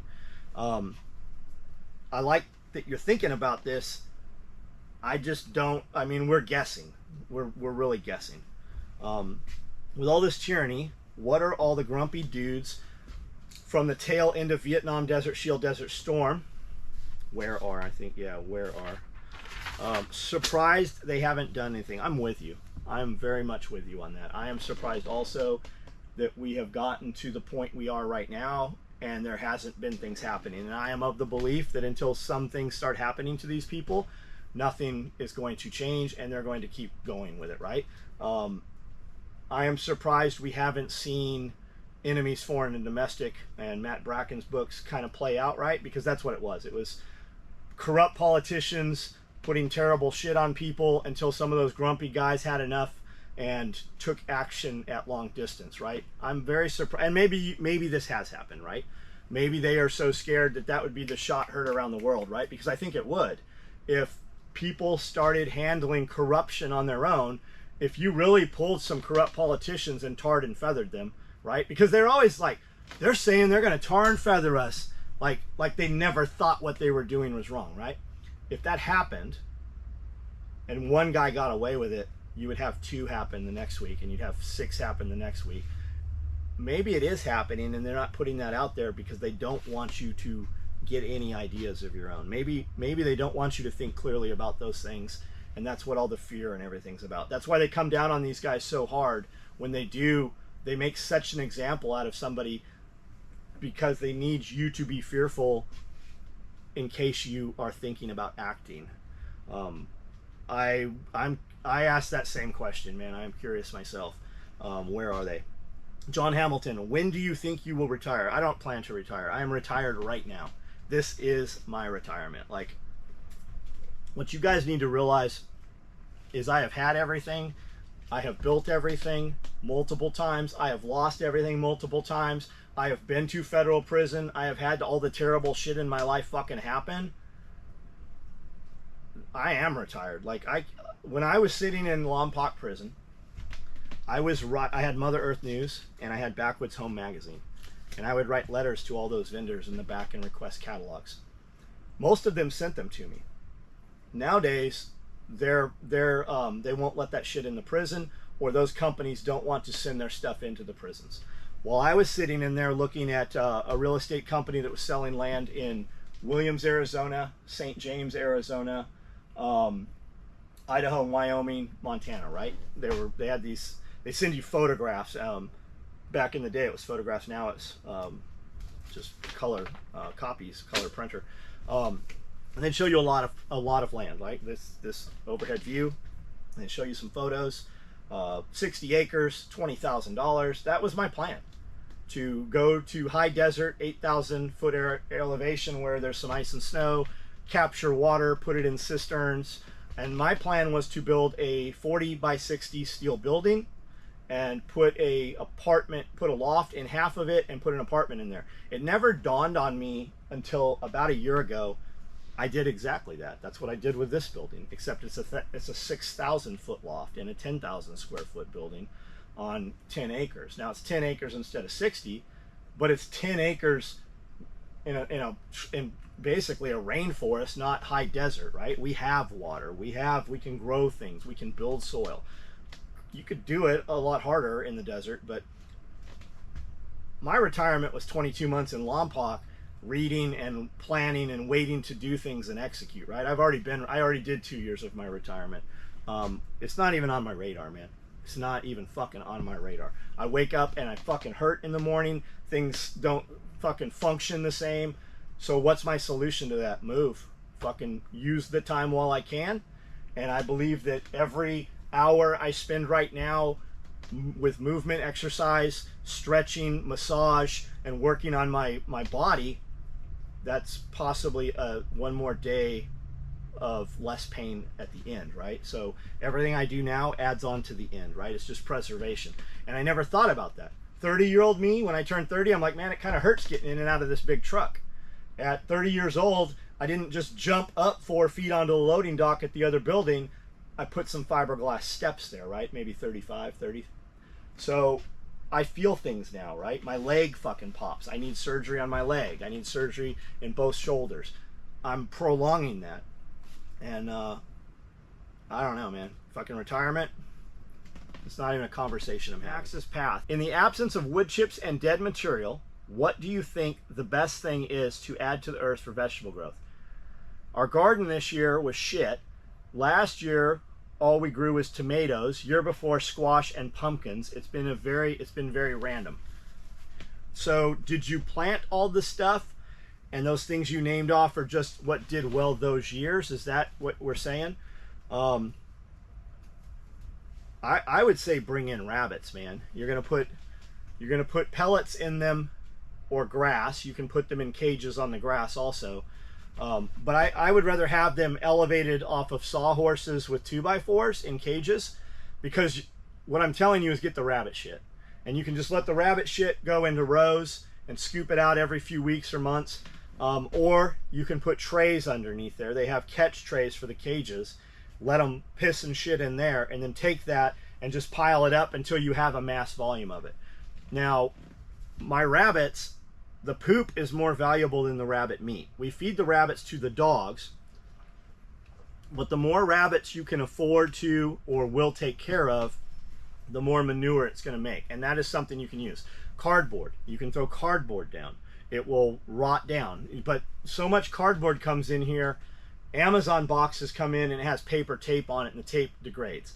A lot of the boxes we get that come in here have tape all over them, and we try to get as much tape off as possible. And sometimes after I'm there for 30 minutes pulling tape, I'm like, fuck this, and I just throw the boxes away.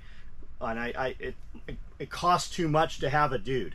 I have dudes here that we pay definitely less than I make myself, but they're all doing real shit. I don't ever have so much manpower I can just go, hey, stand here and take this month worth of boxes and cut the tape off of it. If I really look at dollars per minute, there's shit they can do that makes me money, whereas taking tape off does not make me money, or the business. So just compost things, man. Go out in the woods. There's woods everywhere. Go to a park, take a big 70-gallon trash bag and steal some leaves. Go to your neighbor's house. Hey, can I rake up your leaves? During fall, there's tons of places, lawn services that take the leaves out. They come in with these leaf vacuums, or they rake them and ask them for leaves. When you see your neighbors putting grass clippings and leaves on the sidewalk, take those. It will all become soil. It will take some time, but it will all become soil. You can add in dirt that's not as good with that, and it will all break down and become soil. Check out composting on steroids, chicken tractor on steroids if you have chickens. Check out 18-day compost on permapasture farms. Compost, they're the masters at making compost. Like, they sent William to Australia to Jeff Lawton's facility where he lived for a year and learned how to make compost. And what he basically said is, they got so tired of us asking them, hey, can this be compost? Can this be compost? They said anything that has once lived can become compost. I got a friend's got a butcher shop, and they got these big rows where they put all the guts and all the innards that they don't use, and they have this machine that turns it, and it becomes compost. It's some of the best material out there. You can buy compost. It costs money. You can build compost. How much compost do you need to build? And how much time are you willing to put into it? But if you can't get the wood chips, you have to get something. What does your property look like, right? Are we talking about like your backyard? You're probably not going to make a ton of compost. You can. Do you have a few acres? Are we talking homestead, mini farm? You can bring in those old rolls of hay, and those will break down. Now you're going to see a lot of people that are going to be like, oh, they're spraying this stuff that stays in there and it never goes away, and if you roll this out, we put a lot of rolled. Talk to your farmers, right? You have a farmer friend. A lot of times when you see those big round bales sitting there, that's a tax diversion, right? They're just going to sit there and they're going to rot down. Hey, what are you doing with those? Could I use them to roll out to build soil, right? We put a lot of those round bales. We just clipped the strings on them and got behind them on the four-wheeler. Like, I pushed them into place. I just ride the four-wheeler behind them and kind of bump them into place, roll them where I want them, and then we unwrap them. People will tell you too, hey, those grow mold. Be very careful. You can get very sick from the mold. We did see a lot of dusty mold, right? Luckily, we didn't get sick. You don't know what you don't know. You can take cardboard and break it down. You can take anything really from the recycling stuff. You can recycle anything that was living, and you can turn that into soil. It's just, you have one of two, and the more you have of one, the less you have to have of the other, and that is time and money, right? So what are you willing to do to make that happen? Are you willing to wait a few years? It took us a few years before we had any topsoil here from those things rotting down. When we put all the wood chips down, we had farmer friends that were talking like behind my back and like, man, I don't know why John put all those wood chips. He's never going to have any grass there. We didn't for a few years, but we definitely wouldn't have what we have now had we not done that, right? We did like 3-4 acres up front there, just completely covered over and over and over in wood chips. And that was wood chips that, you know, were on the power lines, right? So those were wood chips that are probably sprayed with a bunch of shit. Luckily, when you're breaking down and making compost, it sequesters all those chemicals also and kind of locks them up. So our stuff's growing pretty well now. Our evolution and our next step is ruminants. So we now have sheep here. But John, you only have 3 sheep. We do only have 3 sheep because I want them in a 10x20 tractor, and I want to move them and control what they eat because I don't want them eating off the ground. I want them eating at the top, you know, 24-30 inches off the ground, because I don't want them eating out of their manure, because I don't want to have to vaccinate the sheep. I want to very clean, and we're doing this on purpose. They're shitting all over the ground, and their hooves are pushing all this into the ground, basically aerating it. You know when your neighbor has the dude come out, the service comes out and rolls this big thing and it looks like there's cat shit all over his yard? Those plugs, that's aerating the soil. And that's basically what these sheep do. And when you look at building regenerative agriculture and grass, it's all grasslands, right? Civo pastures, mob grazing, mobilization grazing. We are building roots, we are building soil, and you can't do that without building grass and plants up top, right? As tall as that grass is, the roots in old pasture, that stuff would go 12, 20 feet deep. And that's what we're after, because when those roots are down there and when you cut the top or you put like a daikon radish, right? You can build soil in that manner also. Clover and daikon radish will both put roots down through rock. They will break rock, they will break clay. And then when you cut the top, it dies, and you basically have this enormous carrot that can be 4 feet long down in the ground. It rots. That's worm food. It attracts microbes, it attracts worms. And when you don't have those things, you have dead soil. You might as well take that soil and use it like clay and put it in a kiln and make a piece of pottery out of it, because that's what your ground is, until you bring life back in. And when you if you take a piece of property that doesn't have a lot of nutrients to it, and you put molasses down, or sweet feed, or all feed, or chicken feed, just go to your co-op or any place that sells this and go, hey, do you have some old moldy feed? Can I buy that from you? A lot of times they're like, fuck, you can have it, right? When you put that down, and then you put newspaper over it, not newspaper, we don't even have newspaper, cardboard, and you can get cardboard, right? Go behind all these strip malls, right? There's cardboard back there, there's pallets back there, there's all kinds of stuff back there. You can get the cardboard, and when you put that cardboard down over that feed, that's sugar that attracts it attracts all the microbes. But the cardboard attracts earthworms. It brings them up, it gives them a place to stay out of the sun, and they start building your soil. And then you want something to hold that cardboard down, ideally wood chips. If you can't get wood chips, I mean, you could even use rocks for right now. It will start to happen, and it will start to happen quickly, and you will be very surprised at what happens. John Hamilton, when do you think we did that one? Ryan Ray, have you thought any more about what might be part of a 3rd tier membership level for YouTube? I was thinking about a Thunderdome combat cock as a possible reward for that. I was thinking, since this 2nd level is called Thunderdome, that we would do a Thunderdome combat cock for that, right? And then do something 3rd that is more in line with the 3rd level.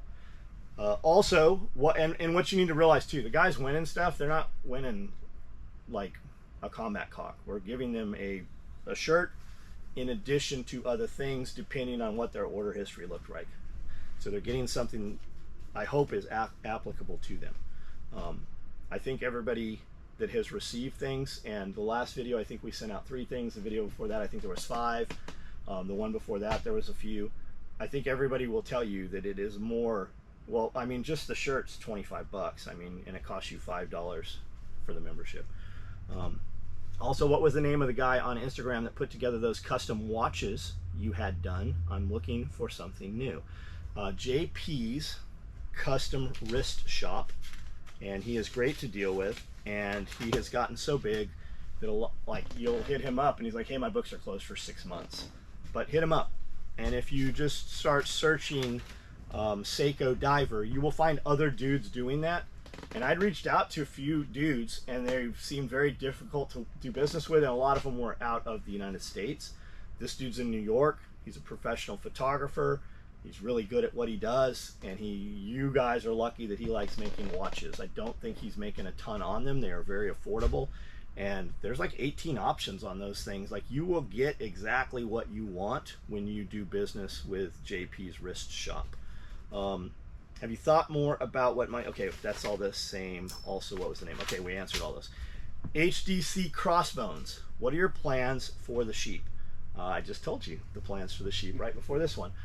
In addition to that, we can turn them into meat or another revenue stream, right? These sheep are $275 a piece. These are St. Croix sheep. And I have a ram, I have a young ram, and I have 3 young female ewes, 3 female sheep. And all these female sheep have been exposed to a ram. They might be pregnant. They kind of look pregnant, or maybe they're just getting fed really well. I don't know. But we saw that ram mating them. Even as we were catching them, he was humping them girls. So soil, building grass. I go out there and I'm like, holy shit, this looks ratty. I would love for this to just look like a golf course. I would love to mow it at like 2 inches. But I've got different types of things growing, right? So I've got these, what we would call weeds. It's just different types of grasses with seed heads. And some of them are 3 feet tall, and then some of the grass around it's, 12 inches tall. I hate grass touching my ankles when I go through there. When I walk through and grass touches my skin and you come inside and you're itching and you're like, man, it feels like I got bugs. That's because you have fucking bugs on you. That's what that is. It's bugs. So I like to mow all my shit. So I'm still mowing kind of like where I walk, and more I'm not even mowing. I'm not even walking there. I just take the 4-wheeler everywhere that I need to go and jump off. But the sheep, we've moved them 5 or 6 times now. 10 by 20 pin, 4 sheep. They just shear all that stuff down, eat all those heads, and then we move them, and then that stuff will grow back. And what you will find is different stuff will grow back when it processes through, and that sheep shit on the land is a different type of fertilizer, and you will get different things growing there. And we will actually seed those areas with stuff that we want, but we're no longer putting in like glamour grass, it's not just fescue and it's not just Bermuda grass. We're putting in grasses that actually have a nutritional value to the animal, because everything the biggest focus probably in the last 2 years on the property is how do we feed these animals that feed us if interstate commerce did shut down, right? If pelletized feed got hard to get. We already know that chicken feed at Tractor Supply has doubled. We already know the cities are charging triple for any type of pet feed and stuff that's going on. How do we feed those ourselves, right? Well, you can feed rabbits, and you can feed sheep, and you can feed goats, almost any kind of tree, fodder trees, right? Fodder just means we're using them for other things, basically. And willow, mulberry, poplar, a lot of trees that are sweet gums. The animal actually gets more nutrition out of those because they haven't taken all of that grass and stuff and ground it up and dried it out and put it in a pellet with a binder. It's just in its rawest form, and they say it's almost akin to pelletized feed. The animal can absorb 18% of the nutrition, whereas raw leaves and tree limbs and stuff, when they eat that, they can actually absorb 36, almost double the protein ratio.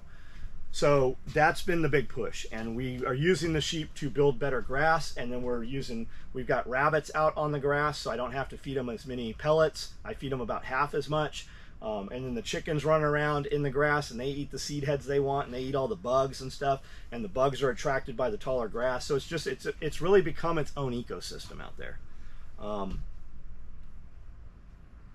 Monica Parks, have you ever considered any home distilling such as mead?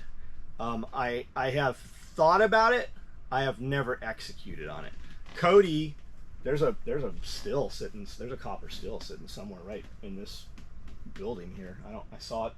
I think it was over there before. I just saw it earlier.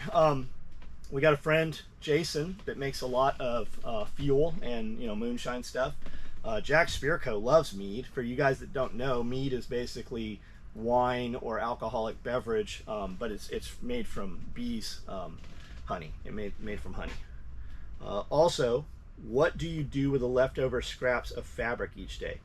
If they are bigger than the size of my hand, they get put in bins, and then when we go to cut smaller things, small combat cocks get cut out of them. We can definitely cut all the combs and the tails out of them. So the overages do really get used until it's just little scraps, and it gets to a point where it costs more in man time to trace out an individual piece, find it, see if the pattern fits, trace it, than to just trace it on a strip that we know we can already get multiples on. My thought all along was we could fill them and use them for stuffing like the combat cocks, but then again, it's not as good of a filler as the stuff that we actually use that's meant for that. I have an idea to repurpose scraps. You can make beeswax wraps to use instead of saran wrap, foil, etc. There is one in the tactical genre. There is no one in the tactical genre doing this, and there's a good market. Monica, I would love to pursue that a little bit further and see what that looks like if you can direct me to something like that. Chuck Peoples, what is your personal motivation to make the videos, content, SRF, the live feeds?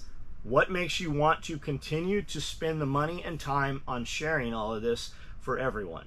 Your gear stands on its own. What motivates you to keep doing all of this? I don't know, because it does cost. It costs more than we make. Maybe, right? How many guys see these videos and then they're like, who are these guys? I want to do business with them. Or, oh, I didn't know they guys did this. Like Andy Frisella, the MF CEO. Dakota told me for years I should listen to the MF CEO. He's like, he says the same things you say. You'll really like this guy. And I didn't. And then finally I did one day, and I'm like, holy shit, I should have been listening to this guy, because I would have changed the speed at which I do things for sure 2 years ago if I'd have listened to it, right? And I listened to him so much, and he added so much executionable value, things I could actually implement immediately, right? Things that you can actually do, and it will change the course of your life. So I wanted to do business with him. So I'm like, who is this guy? I listened to probably 20, 30 episodes before I found out he owned a company called First Form Nutrition. And I started buying things from First Form Nutrition. And when we receive things from First Form Nutrition, there's a handwritten note with everyone. I'm like, holy shit, this is pretty cool. So we did that for a while. More things that I can implement. So maybe we do have some revenue that comes in that we can't directly correlate because of the videos.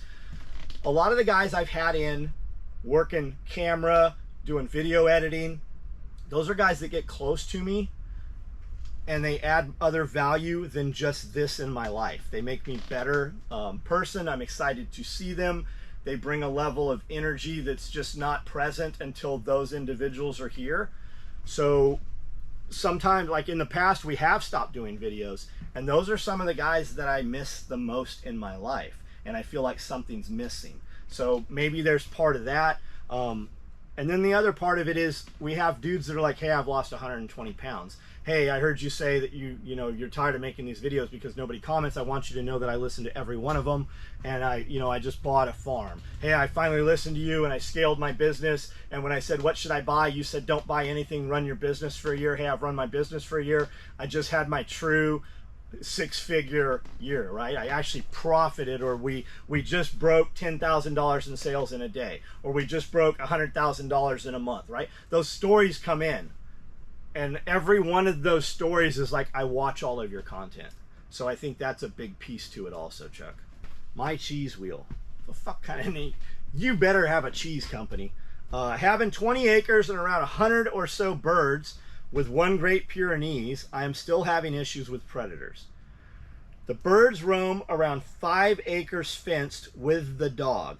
Any pointers? Also, what is the most expensive piece of gear you've ever sold?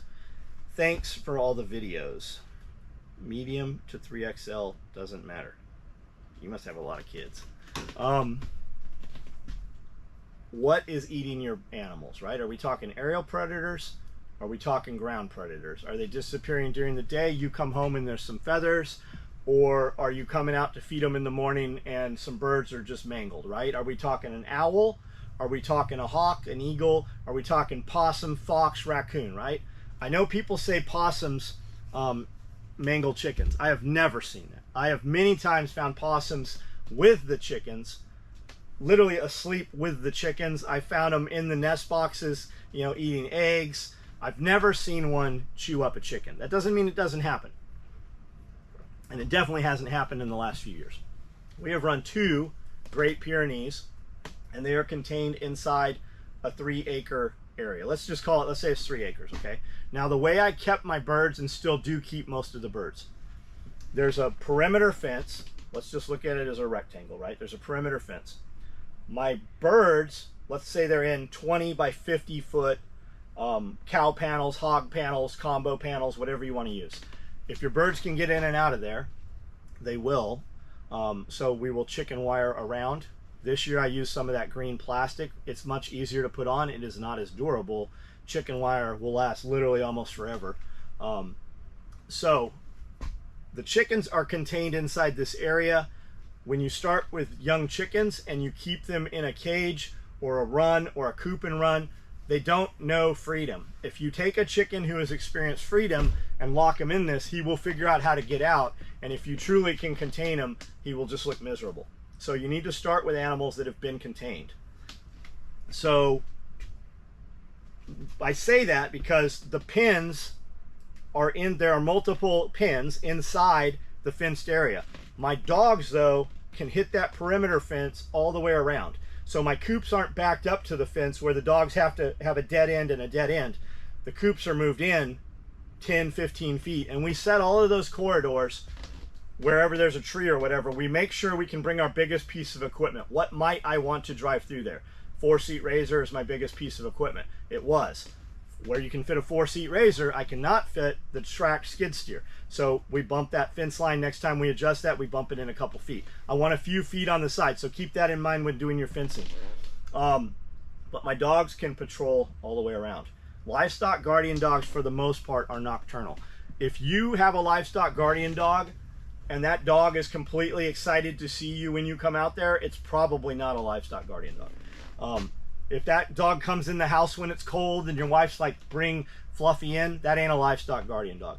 You will have a working livestock guardian dog when you walk out there and you're like, where's that dog at? And that dog didn't come running when you came in there. That dog is more interested in those animals than it is you. My dogs sit in the high area. You can come in and look around and you'll see one dog up and you'll see a couple other dogs down. When we walked into the back to move the sheep the second time yesterday, as we're walking through, the grass is probably about 20 inches tall back there. It's in the shade. We saw a rabbit laying there. And Cody's like, is that a rabbit? And I go, that's a really big rabbit. And I go, it's got to be dead. It's not moving at all. And as we got closer, it was Hera. It was our female Kangal. And she was laying there about 10 feet away from the sheep in the shade, in that tall grass, just laying there. Looked like she was kind of on her side. Looked like a giant dead rabbit, if not 2 really big rabbits. It was her sleeping there. Every time I have gone out there, that dog is up there by those sheep. It's just where she likes to be. The other Pyrenees, they're there too. When one runs, they all run. Now I have guineas also. Guineas, a lot of people don't like guineas. I don't like guineas. I have too many guineas. They're kind of like going in their different directions. Guineas, if you watch guineas, they roll around in a pack, they run around. There's always one with his head up on guard, and he's usually on the high ground also. So while they're eating, one of them's watching. And if you see him put his head down, you will watch another one put its head up. It's like it's just ingrained in them. When they see aerial predators or they see shadows on the ground, those birds go nuts. And when they alert, it's a very different alert when there's a snake or a bird or actual something's going on compared to when they're just, you know, somebody drove on the property or whatever. The dogs know the difference. When the guineas alert, the dogs come running. My dogs have gotten holds of they've gotten a hold of birds of prey. So we don't have aerial predators. So I really need more information. Number one, on 20 acres, but you're saying you're contained in 5. I would say add another dog. You don't typically want to get puppies at the same time. I have 2 Great Pyrenees that are probably 7, 8 years old. That's why we brought on another female. We put the female with those dogs because she will watch those dogs work, and she will kind of pick that up. And when she was there originally, like nipping at things, those dogs would put a beating on her. They bit a hole through her ear. They grabbed onto this ear. This ear's a little fucking, looks a little different because those dogs are like, hey, don't do that shit. I'd say another dog. And there's some really, really good livestock guardian dog groups on Facebook, LGD, Livestock Guardian Dog. And if you need a really good dog, I will put you with our breeder as well. I don't know what your predator load is, right? So the dogs we use are bred for bear and wolves. Like that's a really, like mountain lions and shit, really big out west predator load. Pyrenees will do a lot. Anatolians will do a little more than Pyrenees. And then females will stay closer to the animals, whereas the male will hit the fence a little more. Do you want males, females? Are you going to fix your females? Are your females going to go in heat? Do you want to have to sequester them for a week or so while they're in heat to keep them away from a breeding you don't want to have? Those are all questions that need to be had. But when you bring in, a lot of people run Anatolians, or you'll see a lot of crosses between Pyrenees and Anatolians. And you have a lot of other options too. There are a lot of livestock guardian dogs, and there is a lot of I'm telling you, there's a wealth of information on livestock guardian dogs in these groups. If you just look at them for 15-20 minutes each night before you go to bed, you will really get educated very quickly. You will find breeders. A lot of the vets are selling you drugs for your dogs that are very, very expensive, when you can get something over the counter. Instead of a treatment that's $1,000, you can do the exact same thing with a $15 tube of ivermectin. So it's worth it, right? We use fences to keep dogs in. We use dogs to keep predators out. I do not have a predator problem here. I have hundreds of chickens. I have hundreds of rabbits. My only problem out there is mice. My dogs run my cats off. So we're going to start, I keep saying we're going to start Mousetrap Monday. I just bought these super cool antique jars that have these crazy lids on them that have this bent in wire and this little thing. So the mice crawl in here to the bait and can't get out. So it's a live catch. I've been leaving a 1-gallon pitcher on top of a stock tank that has a lid on it that we use for a brooder for the baby chicks. And I set it up. So just a 1-gallon pitcher. Mice shouldn't be able to get in there. Every morning there are mice inside this thing that have gotten in here and can't get out, and I toss them over and the chickens rip them to pieces. I really need some kind of camera, IR camera out there to where we can actually watch these. I have bought, every time I see a different mousetrap, I buy it. I've got the lids with the buckets, I've got the drown traps, I've got, I mean, you name it. I have like antique 200-year-old squirrel traps. I've got all this shit. I need something that will constantly run video, and I can't be staging cameras because they only run for 30 minutes, right? I need some kind of surveillance camera out there. Why do you have to get rid of the mice? What do they do? So mice, number one, mice can carry something called hantavirus. Oh. It's in their dried urine, and they eat up all the feed. So the mice have found in the rabbit feeders, in the J feeders, they're actually coming up to where the food is. They burrow down and burrow back up. So when there's some video, you probably haven't seen it yet. Yeah, you open up the lid. You open it up and there's 6 fucking mice in there. Yeah. So they're eating the food up. So that they're contending, that's all money, all cost dollars. And I just feel like mice are is probably something that we can have a few around, whatever, that's nature, but they're more and more and more. Yeah. So if with us contending with them, it's time to eliminate. Plus there's a guy that all he does on YouTube is mousetraps, and it's a pretty cool YouTube channel. I think we could probably do something. You got a Rube Goldberg type thing. He had all kinds of shit, man. So I need some more information. Give me more information and I will find some better answers for you. The videopreneur. You have stated that you are more concerned about our government and the shit they are doing versus what the Chinese are doing through TikTok. I get it. However, I saw this today and I'm wondering your thoughts are. Chinese-owned video app TikTok could be covertly sending user passwords, credit card numbers, and other sensitive data to Chinese Communist parties, according to one expert. All I have to say is, where did you read that at? You read that on social media or some website that is a propaganda website. All of it's propaganda. Just depends what side you're for. You just read that from a US-based place, and if you really got to the bottom of it, the author of that article or the agency is pushing what? Mark Zuckerberg's Facebook, Instagram, or it even was authored by somebody within the Instagram or TikTok company. If one's doing it, they can all do it. Maybe they're doing it. Maybe. The TikTok app, it's called ByteDance in China, and ByteDance, which is TikTok in the United States, ByteDance is pretty fucking cool in China. They have direct, you can shop on it, you can communicate. It's a much bigger platform, and those things are probably coming to the United States.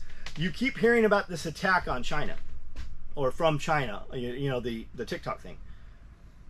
Can we agree that your government over 1 million times last year went to Facebook and Instagram and Twitter and said, hey, we need this guy's transcripts, we need these records, we need this guy's password, right? I mean, Canada just passed a law that a person in the Canadian government or law enforcement can take over your Facebook account, author it as though it is you, and tell people to show up places that think they're going to meet you. They can literally take you, snatch you up, put you in a fucking cell, and then control your Facebook as though it's you. Like, that's a law in Canada.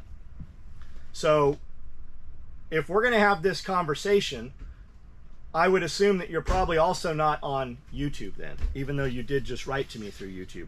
Are we going to be so silly as to believe that China has the capability to do this, but you have the YouTube app on your phone, and you have the Instagram app on your phone, and the Facebook app on your phone? They can all do it. If one's doing it, they're all doing it. And I will circle back. Let me circle back here for you.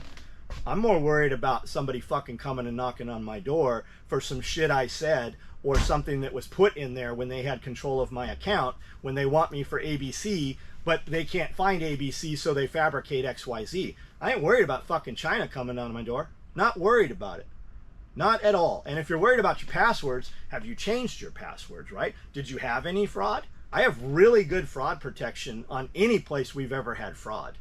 And if you're really worried about fraud and passwords and fucking credit card, get a goddamn American Express card. They'll have your back fucking every time. And if you run a business and you're running any kind of credit cards, American Express, everybody wants the black card, right? What's it cost? $4,800 a month? I don't know what the answer is. It's that 15, or more. It's $15,000 to start it, and then I think it's $1,500 a month, and it's a shitty card. And you know what it gets you? It gets you a card you can throw down to impress people that don't give a fuck about you. But you know what? They have this other thing called a plum card, and with the points back and the dollar back on it, you can actually pay fucking an employee's entire salary if you buy your raw goods off of that card. Anyway, that's not what we're talking about. Chinese-owned video app TikTok could be covertly sending user passwords. Maybe. I haven't had any shit happen. Maybe. So what I was going to say about China, like, we're always worried about China getting our personal information. And I was going to say you should be using a credit card anyways, not a debit card, because that's the bank's money. So if it gets stolen, the bank takes the hit, you don't. But who cares? So China knows everything about you. What are they going to do with it? Right. Like, what's the end game here? They were like, do you know that all of the new Roomba vacuums, because they come from China, and the Samsung vacuum, because they come from China, do you know they GPS and make a internal layout of your house? Again, I defer to, I'm more worried about local law enforcement, because there have been a lot of warrants executed where they had an entire layout of the house. Law enforcement had the layout of the internal of your house because they got it from your fucking Roomba vacuum cleaner. Did you know that? China ain't coming in and raiding my house in the middle of the night, gonna hit the neighbor's house by accident and get in a gunfight at the wrong address. But it happens in the United States all the time, and it ain't China doing it. When you're actually doing keystrokes, typing each letter, each number, those are being recorded back to China. Do you think they're not being recorded to your government? Do you think they're not being warehoused in all those data farms? When the government wants you, they have a record of everything you've said, everything you've texted, your internet history, fucking all of it. They just assign a team of analysts to dig through your shit and find your crime so they can come and arrest you and silence you. Again, I revert back to, I'm more worried about my government than China. And under supervision of the Chinese Communist Party, Casey Fleming, CEO, advisory firm, Black Ops Partners, said during an August 25 interview with China in Focus on NDT and sister media outlet Epoch Times. What you're texting, who you're texting, password, email, everything on your phone, anything that you're typing in emails and texting with keylogging is recording each word, each password, and so on. Understand, TikTok is not your friend. If you love your children, if you love your family, get the TikTok app off your phone, your tablet, your computer. Our freedom as a country is in the balance. Bro, I would go right back to then, and I don't think that's you saying that. I think that's a quote from whoever said that. You're still on the other ones. You just typed this out on YouTube. Do you think YouTube can't do the same thing? Do you think YouTube's not doing the same thing? Do you think that YouTube, Facebook, Instagram, and Twitter are not a government program? Aren't they all owned by a company called Alphabet? Do you know what Alphabet? Haha, like the FBI, the CIA, DEA, Alphabet. They're all owned by the same fucking people when you unravel the thread. And it's to a point now where most of us can't do business without those things. Is it Andrea or Andrea Snow? The rookie attending Self-Reliance Festival, any tips, tricks, or pointers? I know Nicole said to bring chairs. We are looking forward to our trip out and about, though, to learn and build community. I have yet to order, still trying to decide. So, I don't know what tips and tricks you're looking to. Just show up and, I mean, I'm sure you've been to an event, right? Come in, look around, see what interests you. The biggest thing is to just have conversations, right? If you drove all this way to talk to me and then you leave and on Monday you're like, hey, super nice to meet you. You didn't leave enough impression if I'm like, oh, I didn't know you were here. I know Andrea Snow or Andrea Snow. I don't know if you're a man or a woman, no idea. But I know that I've spoken to you and I've seen you comment and I've talked to you, I believe, on live videos, right? Come in here, say something. Hey, I watch your videos. So often people come here and they're like, they don't identify themselves. Hey, is John here? I watch all the videos. Hey, I'm interested in the farming and the small scale livestock, right? Or hey, I'm just here for gear, right? They don't say shit. So they come in. I'll meet them. I always make an effort to say hello to anybody I see in here, and then they leave. And in a couple days, they're like, "Man, it was super nice to meet you." And it's somebody I recognize online. They didn't say anything to identify themselves as why they were here. You will get a very different experience. Man, I don't like that John Willis guy. Then don't come and follow me around. Follow someplace. If you want to talk to somebody and you see me having a conversation, if it's a conversation you can't be a part of, I wouldn't be where you could access the conversation. Stand there. Burglarize the conversation. Overhear the conversation. If somebody's standing there while I'm having a serious conversation, I'm like, hey, can I help you with something real quick? No, I'm just learning while I'm listening. No problem. But just, and get the photos you want. How often have you gone someplace where you know somebody's going to be, I do it all the time. I'm like, I'm going to get a picture with this person. I have people that I like know a lot in real life and I don't have a single photo with them, right?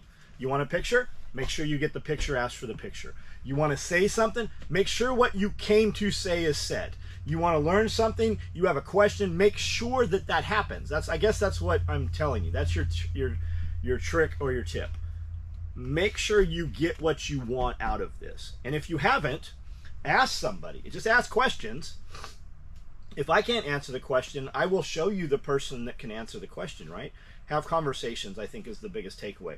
Even if you're like super shy and you just can't manage it, just ask questions and drink a lot of water. Bring water, drink water, cover yourself up, have a hat. I don't ever wear a hat. I look absolutely stupid in hats. I will get super sunburned here on my own property because I'm not willing to wear a hat. Red Moose Farm. Hey John, what things in your current lifestyle regarding SOE content creation, work, etc. do you most enjoy?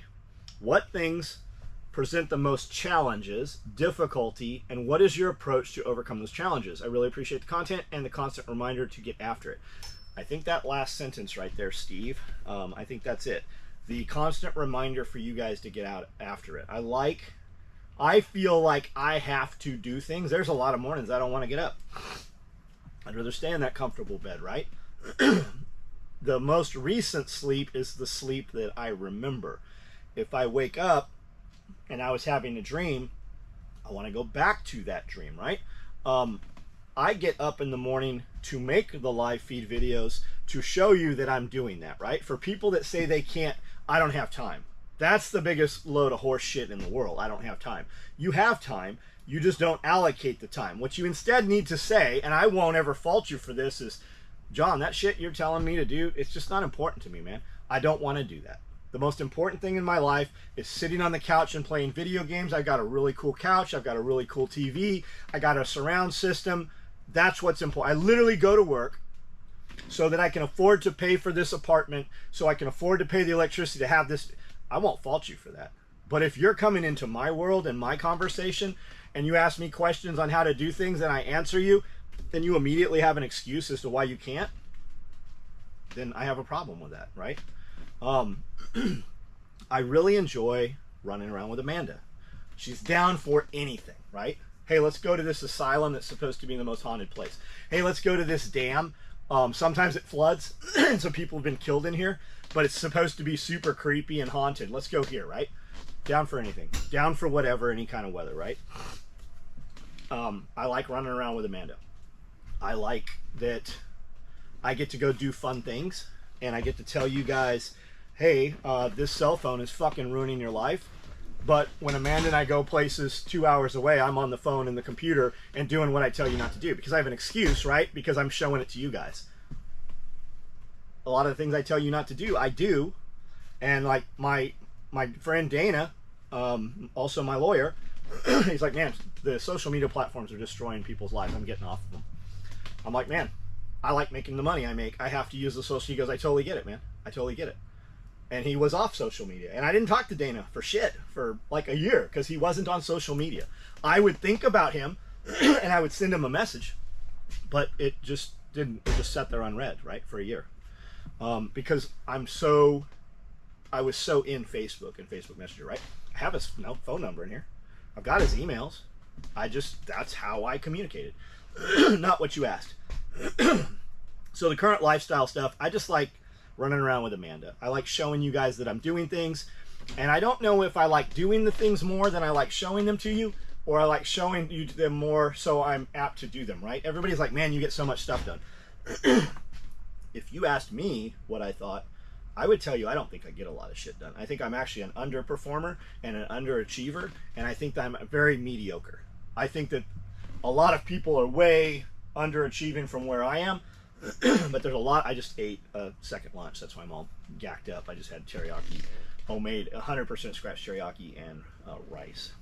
So I also know there's a lot of people that perform above me. So I don't know. It's equal, right? It's that scale thing. Knowledge or money, you got to have more of one than the other. Performance versus proof. I'm performing to prove it, but am I proving it? Am I only performing in order to prove it? I don't know the answer to that, but it seems to be working out well. Everybody around me, I think, is for the most part is pretty happy. My employees seem very fucking happy right now. You always have one person around you that is like that irritation. Eventually, when you cut the head off of that snake, you are fully at peace. But I'm pretty fucking happy with everything going on. I'm happy in my relationships. I'm happy in my friendships. I'm happy in business. I'm happy in the homestead stuff. I'm just on this journey. And if you ask me what the journey is, I don't know. It changes every day. I think that's part of it, right? I have enough people watching that I can monetize anything.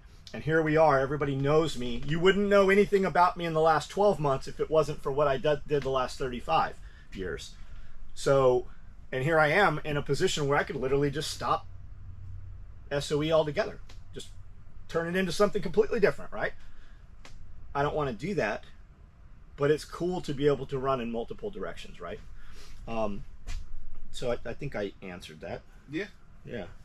Tattooed trucker. I always thought this said tattooed fucker. Is it really always said tattooed trucker? I have no idea. This is the dude that's on what type of model sewing machines should I be, shows you I'm going fucking blind. I need glasses.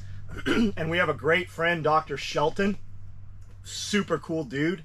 If you're around anywhere within 100 miles of my area, that should be your eye doctor. Alumni, shooter, kind of homesteader, great business. And I go in and I'm like, I can't see for shit. I need some glasses. So he makes me some super cool glasses, Oakley frames. Put them on. I'm like, holy shit, I can see super well. And I'll take them off 10 minutes later and I can't see shit. And I'm like, if I wear these motherfuckers, I'm never going to be able to not wear them. So I have had 3 or 4 pairs of glasses made. I'm to the point almost where I've got to wear them. That's funny that you just said that, because last night, so my office is above our garage, so it's the size of a 2-car garage. My TV's on one side, my desk's on the other. I was watching the live stream and I couldn't read the comments, so I went and laid in front of the TV and looked up at the comments. Still couldn't read them. I was like, damn, I need glasses. I mean, I wear glasses, but I need a better prescription. And since a lot of you guys are preppers, do you know that they have some glasses that you can actually dial the lenses and adjust the lenses? And they're not like expensive. I think they're like $65. They're not the coolest looking things, but it might be nice to have a couple dozen of pairs of those for the end of the world. Tattooed trucker. What type of what type and model sewing machine should I be looking for to buy that will sew old fire hose and firefighter bunker gear to make stuff out of old equipment? I would also be incorporating Cordova, I think you mean Cordura, in with it to make everything I want to. Also, what's going on with me? Okay, that's another question. Sewing machine. I would tell you, and I'll answer your question, but I would tell you, find dudes online making shit out of bunker gear and fire hose, and they're there. There's some of them. And just watch through their videos. Just go through their social media until you see a sewing machine and look at what they're using. Also, where are you going to buy it from? The person you're buying it from will generally know better than you do what you need to buy. And it won't ever be in the price range. Don't ever deal with you want to fucking irritate me more than anything. Hey, I'm looking for a reputable blah, blah, blah, insured licenses, and I want a fair deal. I want a good price, right? You're automatically not my fucking customer for sure. Conso 206, there's 52 sewing machines. 42 of them are probably Conso 206, whether they're badged Singer, Pfaff, Nakajima, High Lead, Seiko, Conso, Juki. They're all Conso 206s because the patents ran out on that. And every one of them makes all the consumables for the most part. They use the same hook. They use the same bobbin carrier. They use the same bobbin. Those are the parts that are going to, the same needles. And you got to tune your machine for what you're sewing through also. So I would say get online. You literally have an advantage that none of us had. All these pioneers that you hear about in the world, they did everything they did without the answer to everything in their hand. Get on social media, find some guys building what you want to build or what you think you want to build, and start looking at their shit. You'll be amazed at the information they're putting out that they don't realize they're putting out. Also, what's going on with Mookie? It's like he's dropped off the face of the earth. He's not on social media or anything. What I would tell you is that you're not friends with Mookie. Because if you were friends with Mookie, you would know how to get a hold of Mookie. Mookie, his name is Ben Thomas, and I don't think he's on social media. We literally had a conversation standing right here with a few people that aren't currently here just a couple hours ago about Ben, and Ben Thomas was part of the topic of conversation.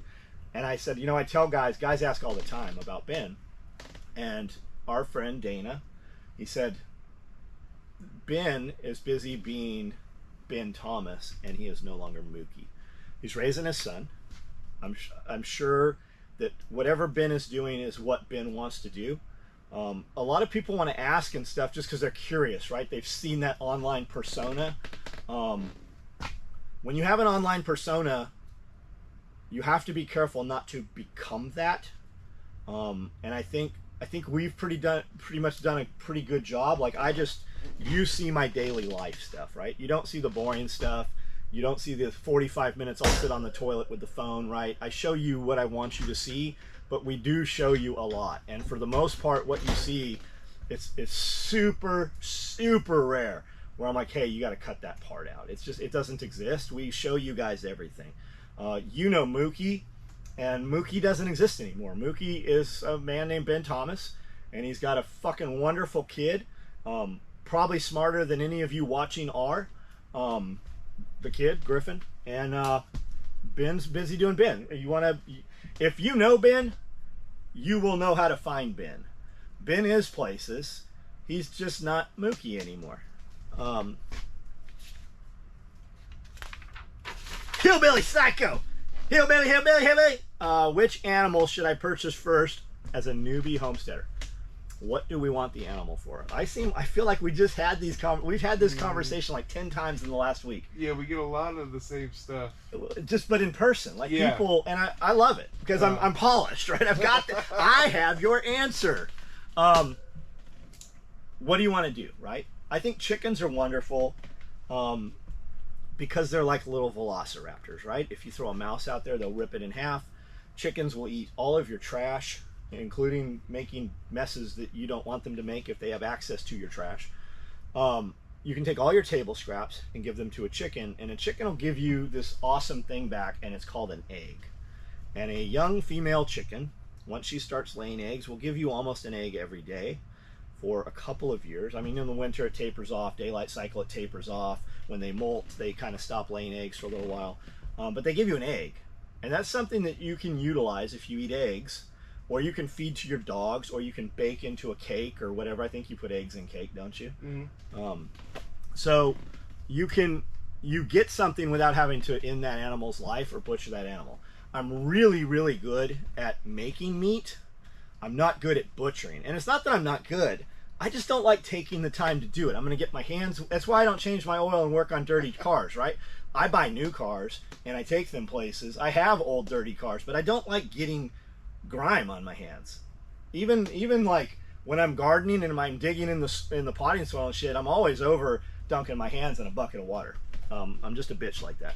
It's a big thing for me. I used to work on cars for a living, so it's like I'm to the point now where I'm gonna pay somebody else to do it because I just don't want to deal with it. Because I'm gonna pull my phone out, and if I have dirt on my hands, inevitably there's animals everywhere here. There's shit everywhere. If you're not sure, it's always poop, right? Just default to it's always poop. So chicken's great. I have 42 chickens up there that are the size of turkeys right now because we didn't slaughter them when I should slaughter them. I have freezers full of meat. We're terrible about pulling meat out. Chicken gives you an egg, and at any time you can kill that chicken and make chicken and dumplings, or you could just pluck that chicken out. If you don't have a plucker, the first few chickens we did. I knew we needed boiling water. We watched a couple of YouTube videos. We boiled water in a pot on the stove, and then we put that chicken in there upside down, and it smelled like melting hair. And we pulled all the feathers out on the hardwood floors in the kitchen, and there was feathers everywhere. And then we took that, and Amanda put shake and bake on it and put it in an oven. It was a rooster. We weren't supposed to have a rooster where we were living, so we shake and bake that thing. Man, that was the best chicken. To this day, I'm like, that was the best chicken I ever had in my life. Was that rooster that we stretched the head out, cut the head off, plucked all the feathers, made a huge mess, smelled like melting hair in the house for days. So it gives you a meal, right? It gives you a meal, and if you don't want to use that chicken, I just don't want to slaughter chickens. You can feed them to dogs, man. You don't even have to. You can pull all the feathers out, and like our feathers, after we do a bird processing, there's always feathers someplace, even though you've tried to contain them. I just torch them, and they just kind of melt up. They smell like burning hair, and they're gone. Chicken. Rabbit, number 2, rabbit makes no noise. You can keep it where you want it. You're going to feed it pelletized feed, which isn't a big deal at all. You're going to give it water in a bottle, or you can set up a bucket system with a line system, so you give it water once a week or a month or whatever. The rabbit, though, gives you 2 things. It gives you rabbit meat, and a rabbit will give you a lot more rabbits if you have one boy, one girl rabbit, but it gives you manure. And that manure, unlike chicken manure, you can't take scrapings out of a chicken coop and put them in your garden. It's too hot. It's too high in nitrogen. It's too high in ammonia. It'll literally kill your shit. It has to compost for a year or so, 6 months, a year. Rabbit poop, though, you can scrape it, put it right on top of your garden beds and water through it, or you can mix it in where you could mix it into your compost pile. You can amend your soil, top dress it next year before you start planting. You can also take it, put it in a bucket, 5 gallon, 50 gallon, whatever you want to put it in, however much. Put your rabbit shit in there, fill it with water, put an aerator, an air line, just an aquarium pump or any kind of pump, and let it bubble in there for about a week and brew rabbit shit tea, rabbit manure tea, compost tea. And you're going to water, and that is like a super fertilizer. And again, it's not hot, it doesn't burn your shit. You can also take that and make what's called a foliar feed. So picture all your fruit trees or your blueberries or any of your plants that you're not going to consume the leaves off of. And when it's a hot day, just as the sun's off the plant, you can spray, douse that whole tree with that fertilizer. You can do this with a lot of fertilizers. And the leaves are going to literally suck in all that nutrients. And within a day, that plant is going to look bigger, it's going to look fuller. Your fruit production when it's coming due is going to be greater. That's foliar feeding. You can do that with a lot of things. Dr. Garrett's earth juice, you can do it with compost tea, mushroom compost tea. You can do it with vermicompost tea, which is worms. But chicken or rabbit is what I would start with. But John, I don't want chickens or rabbits. That's a different conversation. And depending on your room and your property, you know, there's other animals. But I mean, I think that's the gateway. And I think the thing to think about is, Nicole was like, man, it takes so long to take, you have so much going on. There's so much going on, you know, I don't have that much time. And I'm like, Nicole, you looking at your homestead has way more shit going on than I have going on. And I go, Nicole, to take care of these animals and water this garden and do the things I have to do every day on a maintenance, like the things that have to be done, it's 17 minutes. Just 17 minutes. That's what it takes to do all the shit that you guys see me do to keep all this alive. Now, in addition to that, there's, you know, an hour here and an hour here and maybe 2 hours on Saturday. I'm very ADD. Like, you're not going to keep me on task on something for 3 or 4 hours, but you're going to get 30 of this and maybe an hour of this and maybe 15 minutes of this. Unless it's like spraying weeds. I still use glyphosate. I still use RD42 or whatever it is. And while I'm nasty and I've got pants on and I'm getting chemical dripped on me, I'm going to spray every weed that I want sprayed on the property. So that might be 15 gallons, 3 backpack sprayers, right? That might be 90 minutes to have it all done. And unfortunately, you have to do those things on the hottest days so that the plant sucks them in and it seems to work the best. But that's something completely different, and that's way beyond your question there. So I think we have answered all of these. Let me go get the woman unit and see what she has to answer this other question. Stand on or something? Why? I don't want people to think that I'm tall. You're 4 foot? 10, 4'10". You're not 4'10". I most certainly am. I'm 5 foot with my hair. No, you're not. Yes, I am. She's 4 foot. What's the deal? I think is it 4'8"? You get like a government check if you're 4'8" or What's below. a real midget? That's considered a midget. Yeah. It's 4'8" at the age of 18. Oh. So you're what? 4'10". You're not. I am. She's not. I really Lay her on one of these. These are 4x8 sheets of plywood. We can measure her. Okay, here is the question that involves you. It's down here. To John and Amanda, what is the most inspiring thing about one another to you? I would have to say John's work ethic and how much energy and passion he puts into literally everything he does. I don't see the passion. I do. Give me an example. I can't. Why? Because I'm totally blank right now. Because it's bullshit. No, it's not bullshit. Not at all. Okay. You make everything worth doing. If it's not worth doing, you're not doing it. Is that because I make everything fun? No, not necessarily. It just works. I don't know. What do you think? Somebody asked me, what did they ask what I thought the best part of my life was, or... It was like the something about what do you do that you enjoy the most? What do I enjoy the most out of the things we do? What do you think that would be? Eating. No, for you. Oh, for me? Eating. Eating. You like that's what you enjoy the most? I really enjoy going out and just being with you. Yeah, we drive 2 hours to go eat at specific restaurants, that's for sure. I don't like eating shitty food. So if we're going to eat, and she drives everywhere, she likes driving. I used to drive everywhere, and she hated to drive. But when she gets like car sick, so she can't be on the phone or computer or whatever. I can't read or anything. So while driving. that's just a couple of hours where I'm doing social media, doing emails, looking at the website, doing whatever. So even the travel time, I'm able to accomplish things, and then we go there and do whatever we're doing. I think I said like just going out. I like spending time with Amanda and going and doing things, and she's good for whatever. Like she'll literally, hey, let's go to this fucking haunted place. Awesome, let's go. Absolutely. So that was. I would like to go to more haunted places. But they don't ever seem to be haunted. Have you been in one that, like, you're like, oh shit, that motherfucker definitely was haunted? No, only because I haven't been open to it. I haven't like put it in my head like maybe it's haunted. It's always been like, let's just go and see what there is to see. But I think that if you tell yourself in your head like this might actually be haunted, you are more likely to see things than if you're like, it doesn't matter, I'm just gonna go and see the building. What would you guys have to see to leave saying that was haunted? I'd have to see something like what? Like a ghost? A ghost or something needs to grab. Something has to happen, right? Mm-hmm. Or I'm walking and then something super cold goes. Like I know what it looks like on TV. The TV, right? Yeah. I'd have to see something, yeah. Yeah.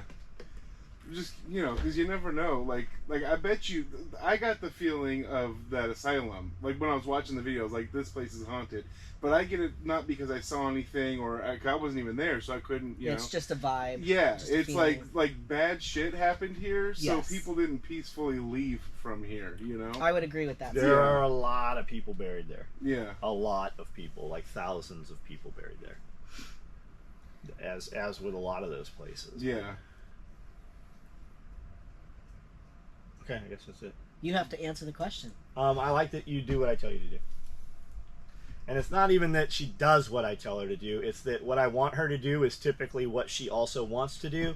There are some times when I'm like, this is going to happen. It has to happen. And rather than fight about it and question it, it just gets done and we can discuss it afterwards. But usually it doesn't even have to be discussed because the accomplishment or the achievement or the completion, the end result is beneficial to all around. And that means also that we don't have to stop and talk when there is an emergency situation or something. We don't have to discuss it. It's just action immediately. I don't know if things would be different if we didn't have a bigger property and a bigger building. We're together. We're on the same property really for 24 hours a day, every day of the year. And if we disagree on something, there's enough room for separation where we can just go do other things and the problem kind of just dissolves itself, I think. Yep. I think that part is what makes it the best because I don't know exactly how long you guys have been together. Annie and I have been almost 16 years, and I think you guys are over that. A long time. Yeah. Not that many people get that long, you know? No, and once you get to that point, you don't need to have a discussion about things. You guys know exactly where you stand with each other. You guys know what needs to happen, that kind of stuff. Like, it's a completely different experience than even at like 5 years or something like that, you know? Do you trust me? Do I trust? Yes. Yeah. Yeah, that's exactly, like, that's what I'm saying. Like, you guys don't, there's no lack of trust or insecurity or anything like that. It's just, this is what we're doing. Yeah, and I think stability. Yeah, and that comes with being in the relationship for a long time. Have I ever said I'm going to do something and you questioned it? No. Have I ever said I'm going to do something and you're like, this is not a good idea?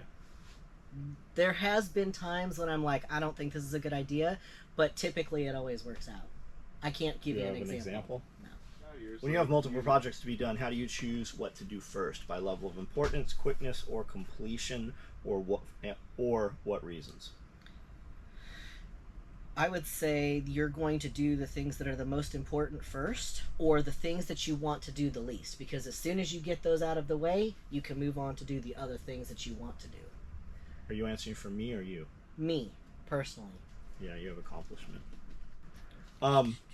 Would you change anything on the Forerunner? I got questions about that. I would put a different swing out on the back. There's not a different one. That's why that one's there. There's literally not a fucking better swing out. All the swing outs are worse than that one. What's happening is it's on a pivot, and that pivot it has a cap on top, needs to be pulled off, packed with grease. For some reason, there's no Zert. Is it a Zerk or Zert fitting? There's no grease fitting on there. You gotta screw it off, pack it, and keep it tight. There's a bolt down in there, so you tighten it. So it also has 10 gallons of fuel on the back. So over time, that metal wears that metal a little, and you've got to tighten it up. And that's what she's talking about. It's 5 minutes of maintenance. Plus, I don't think it was made to be opened and closed 800 times a day. Probably so. Yeah, probably so. We do open it every single day, multiple times. Yeah, so that probably adds to it. So you should probably drive the van that we bought to take the mail to the post office. Hard pass. Don't want to do that.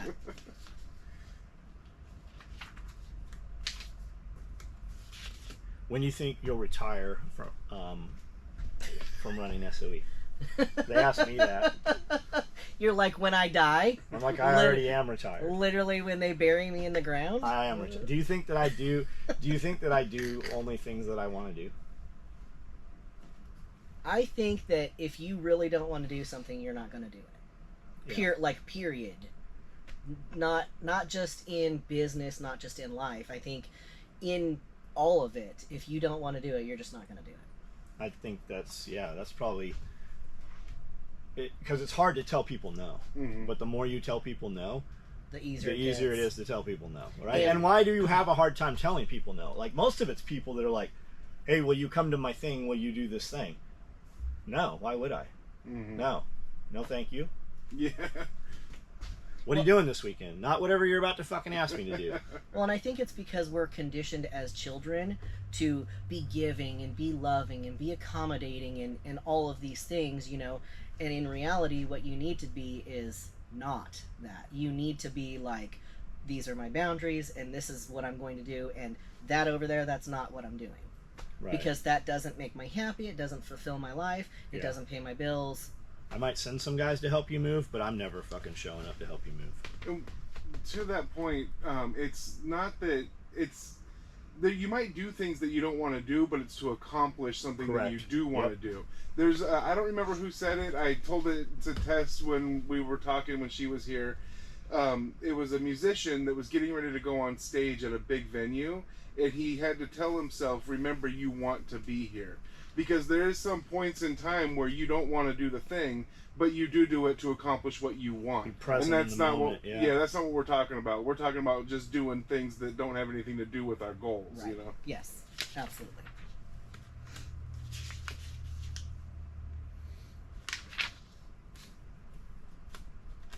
Personal motivation videos, content, SRF, and the live feeds. Chuck Peoples asked me that. What's your take on that? Why do you think I do them? Because you need to hear it.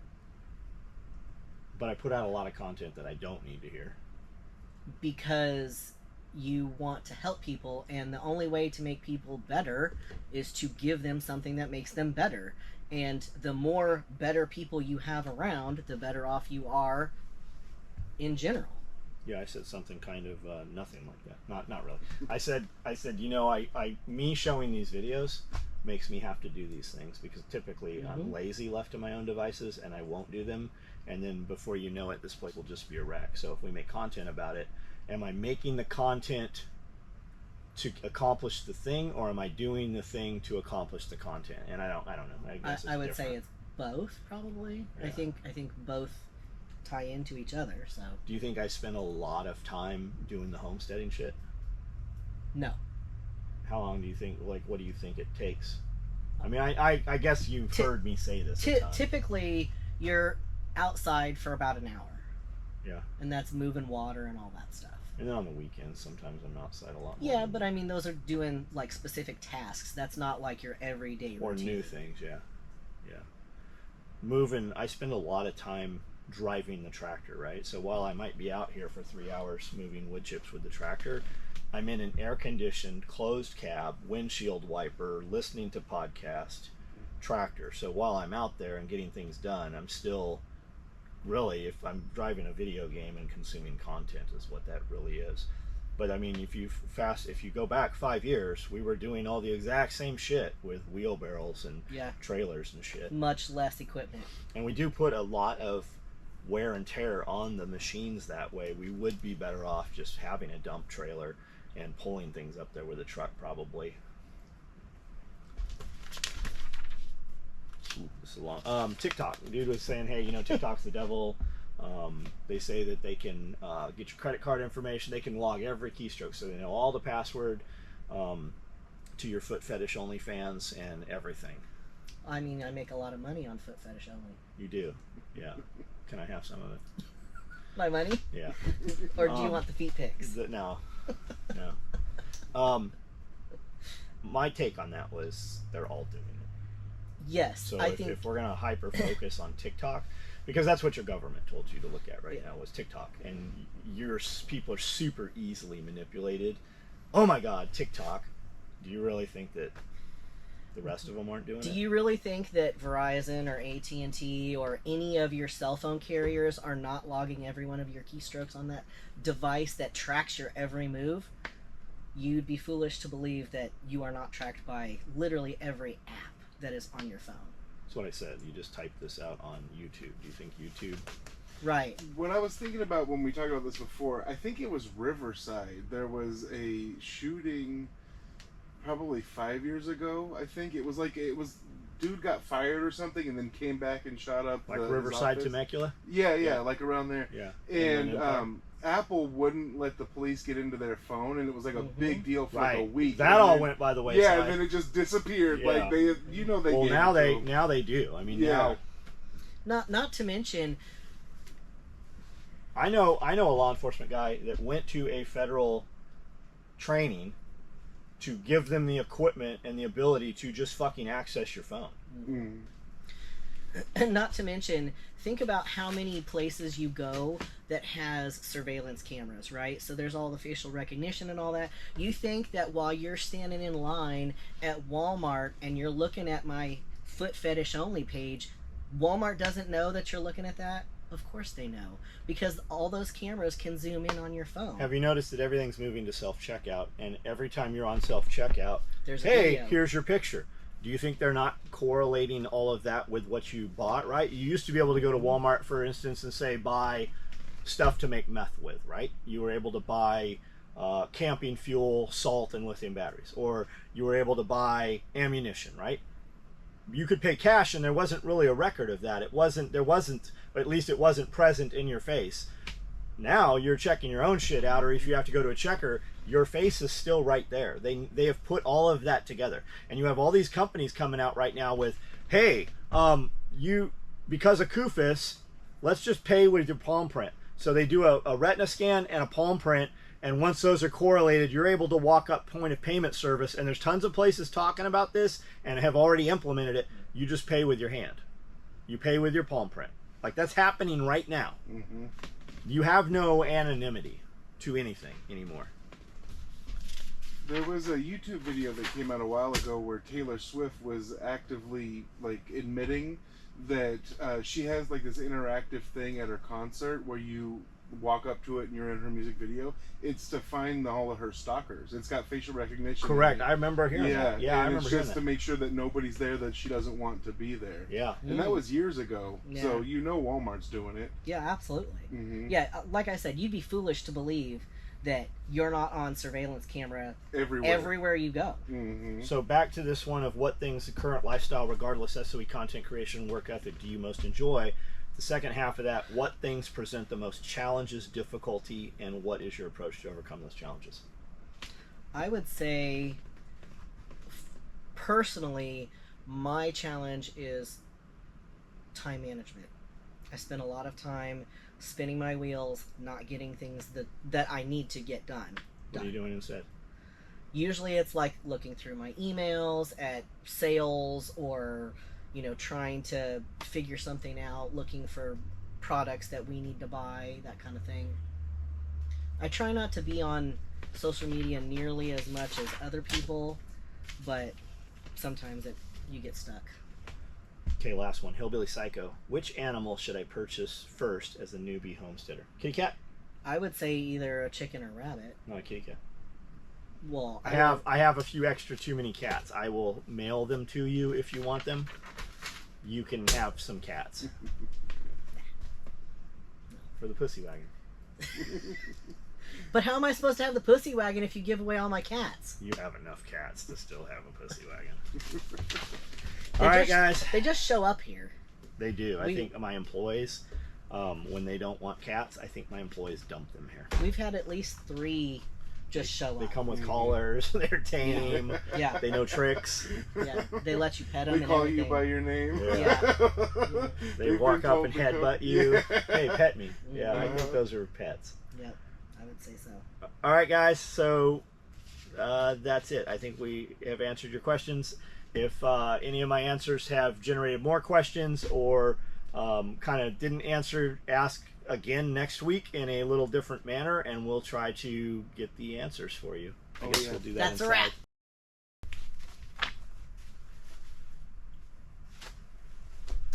You're going to edit this part out. Yeah. Yeah, man, I'm talking about realest, one of the realest to try. My family, SOE, got the tools to survive.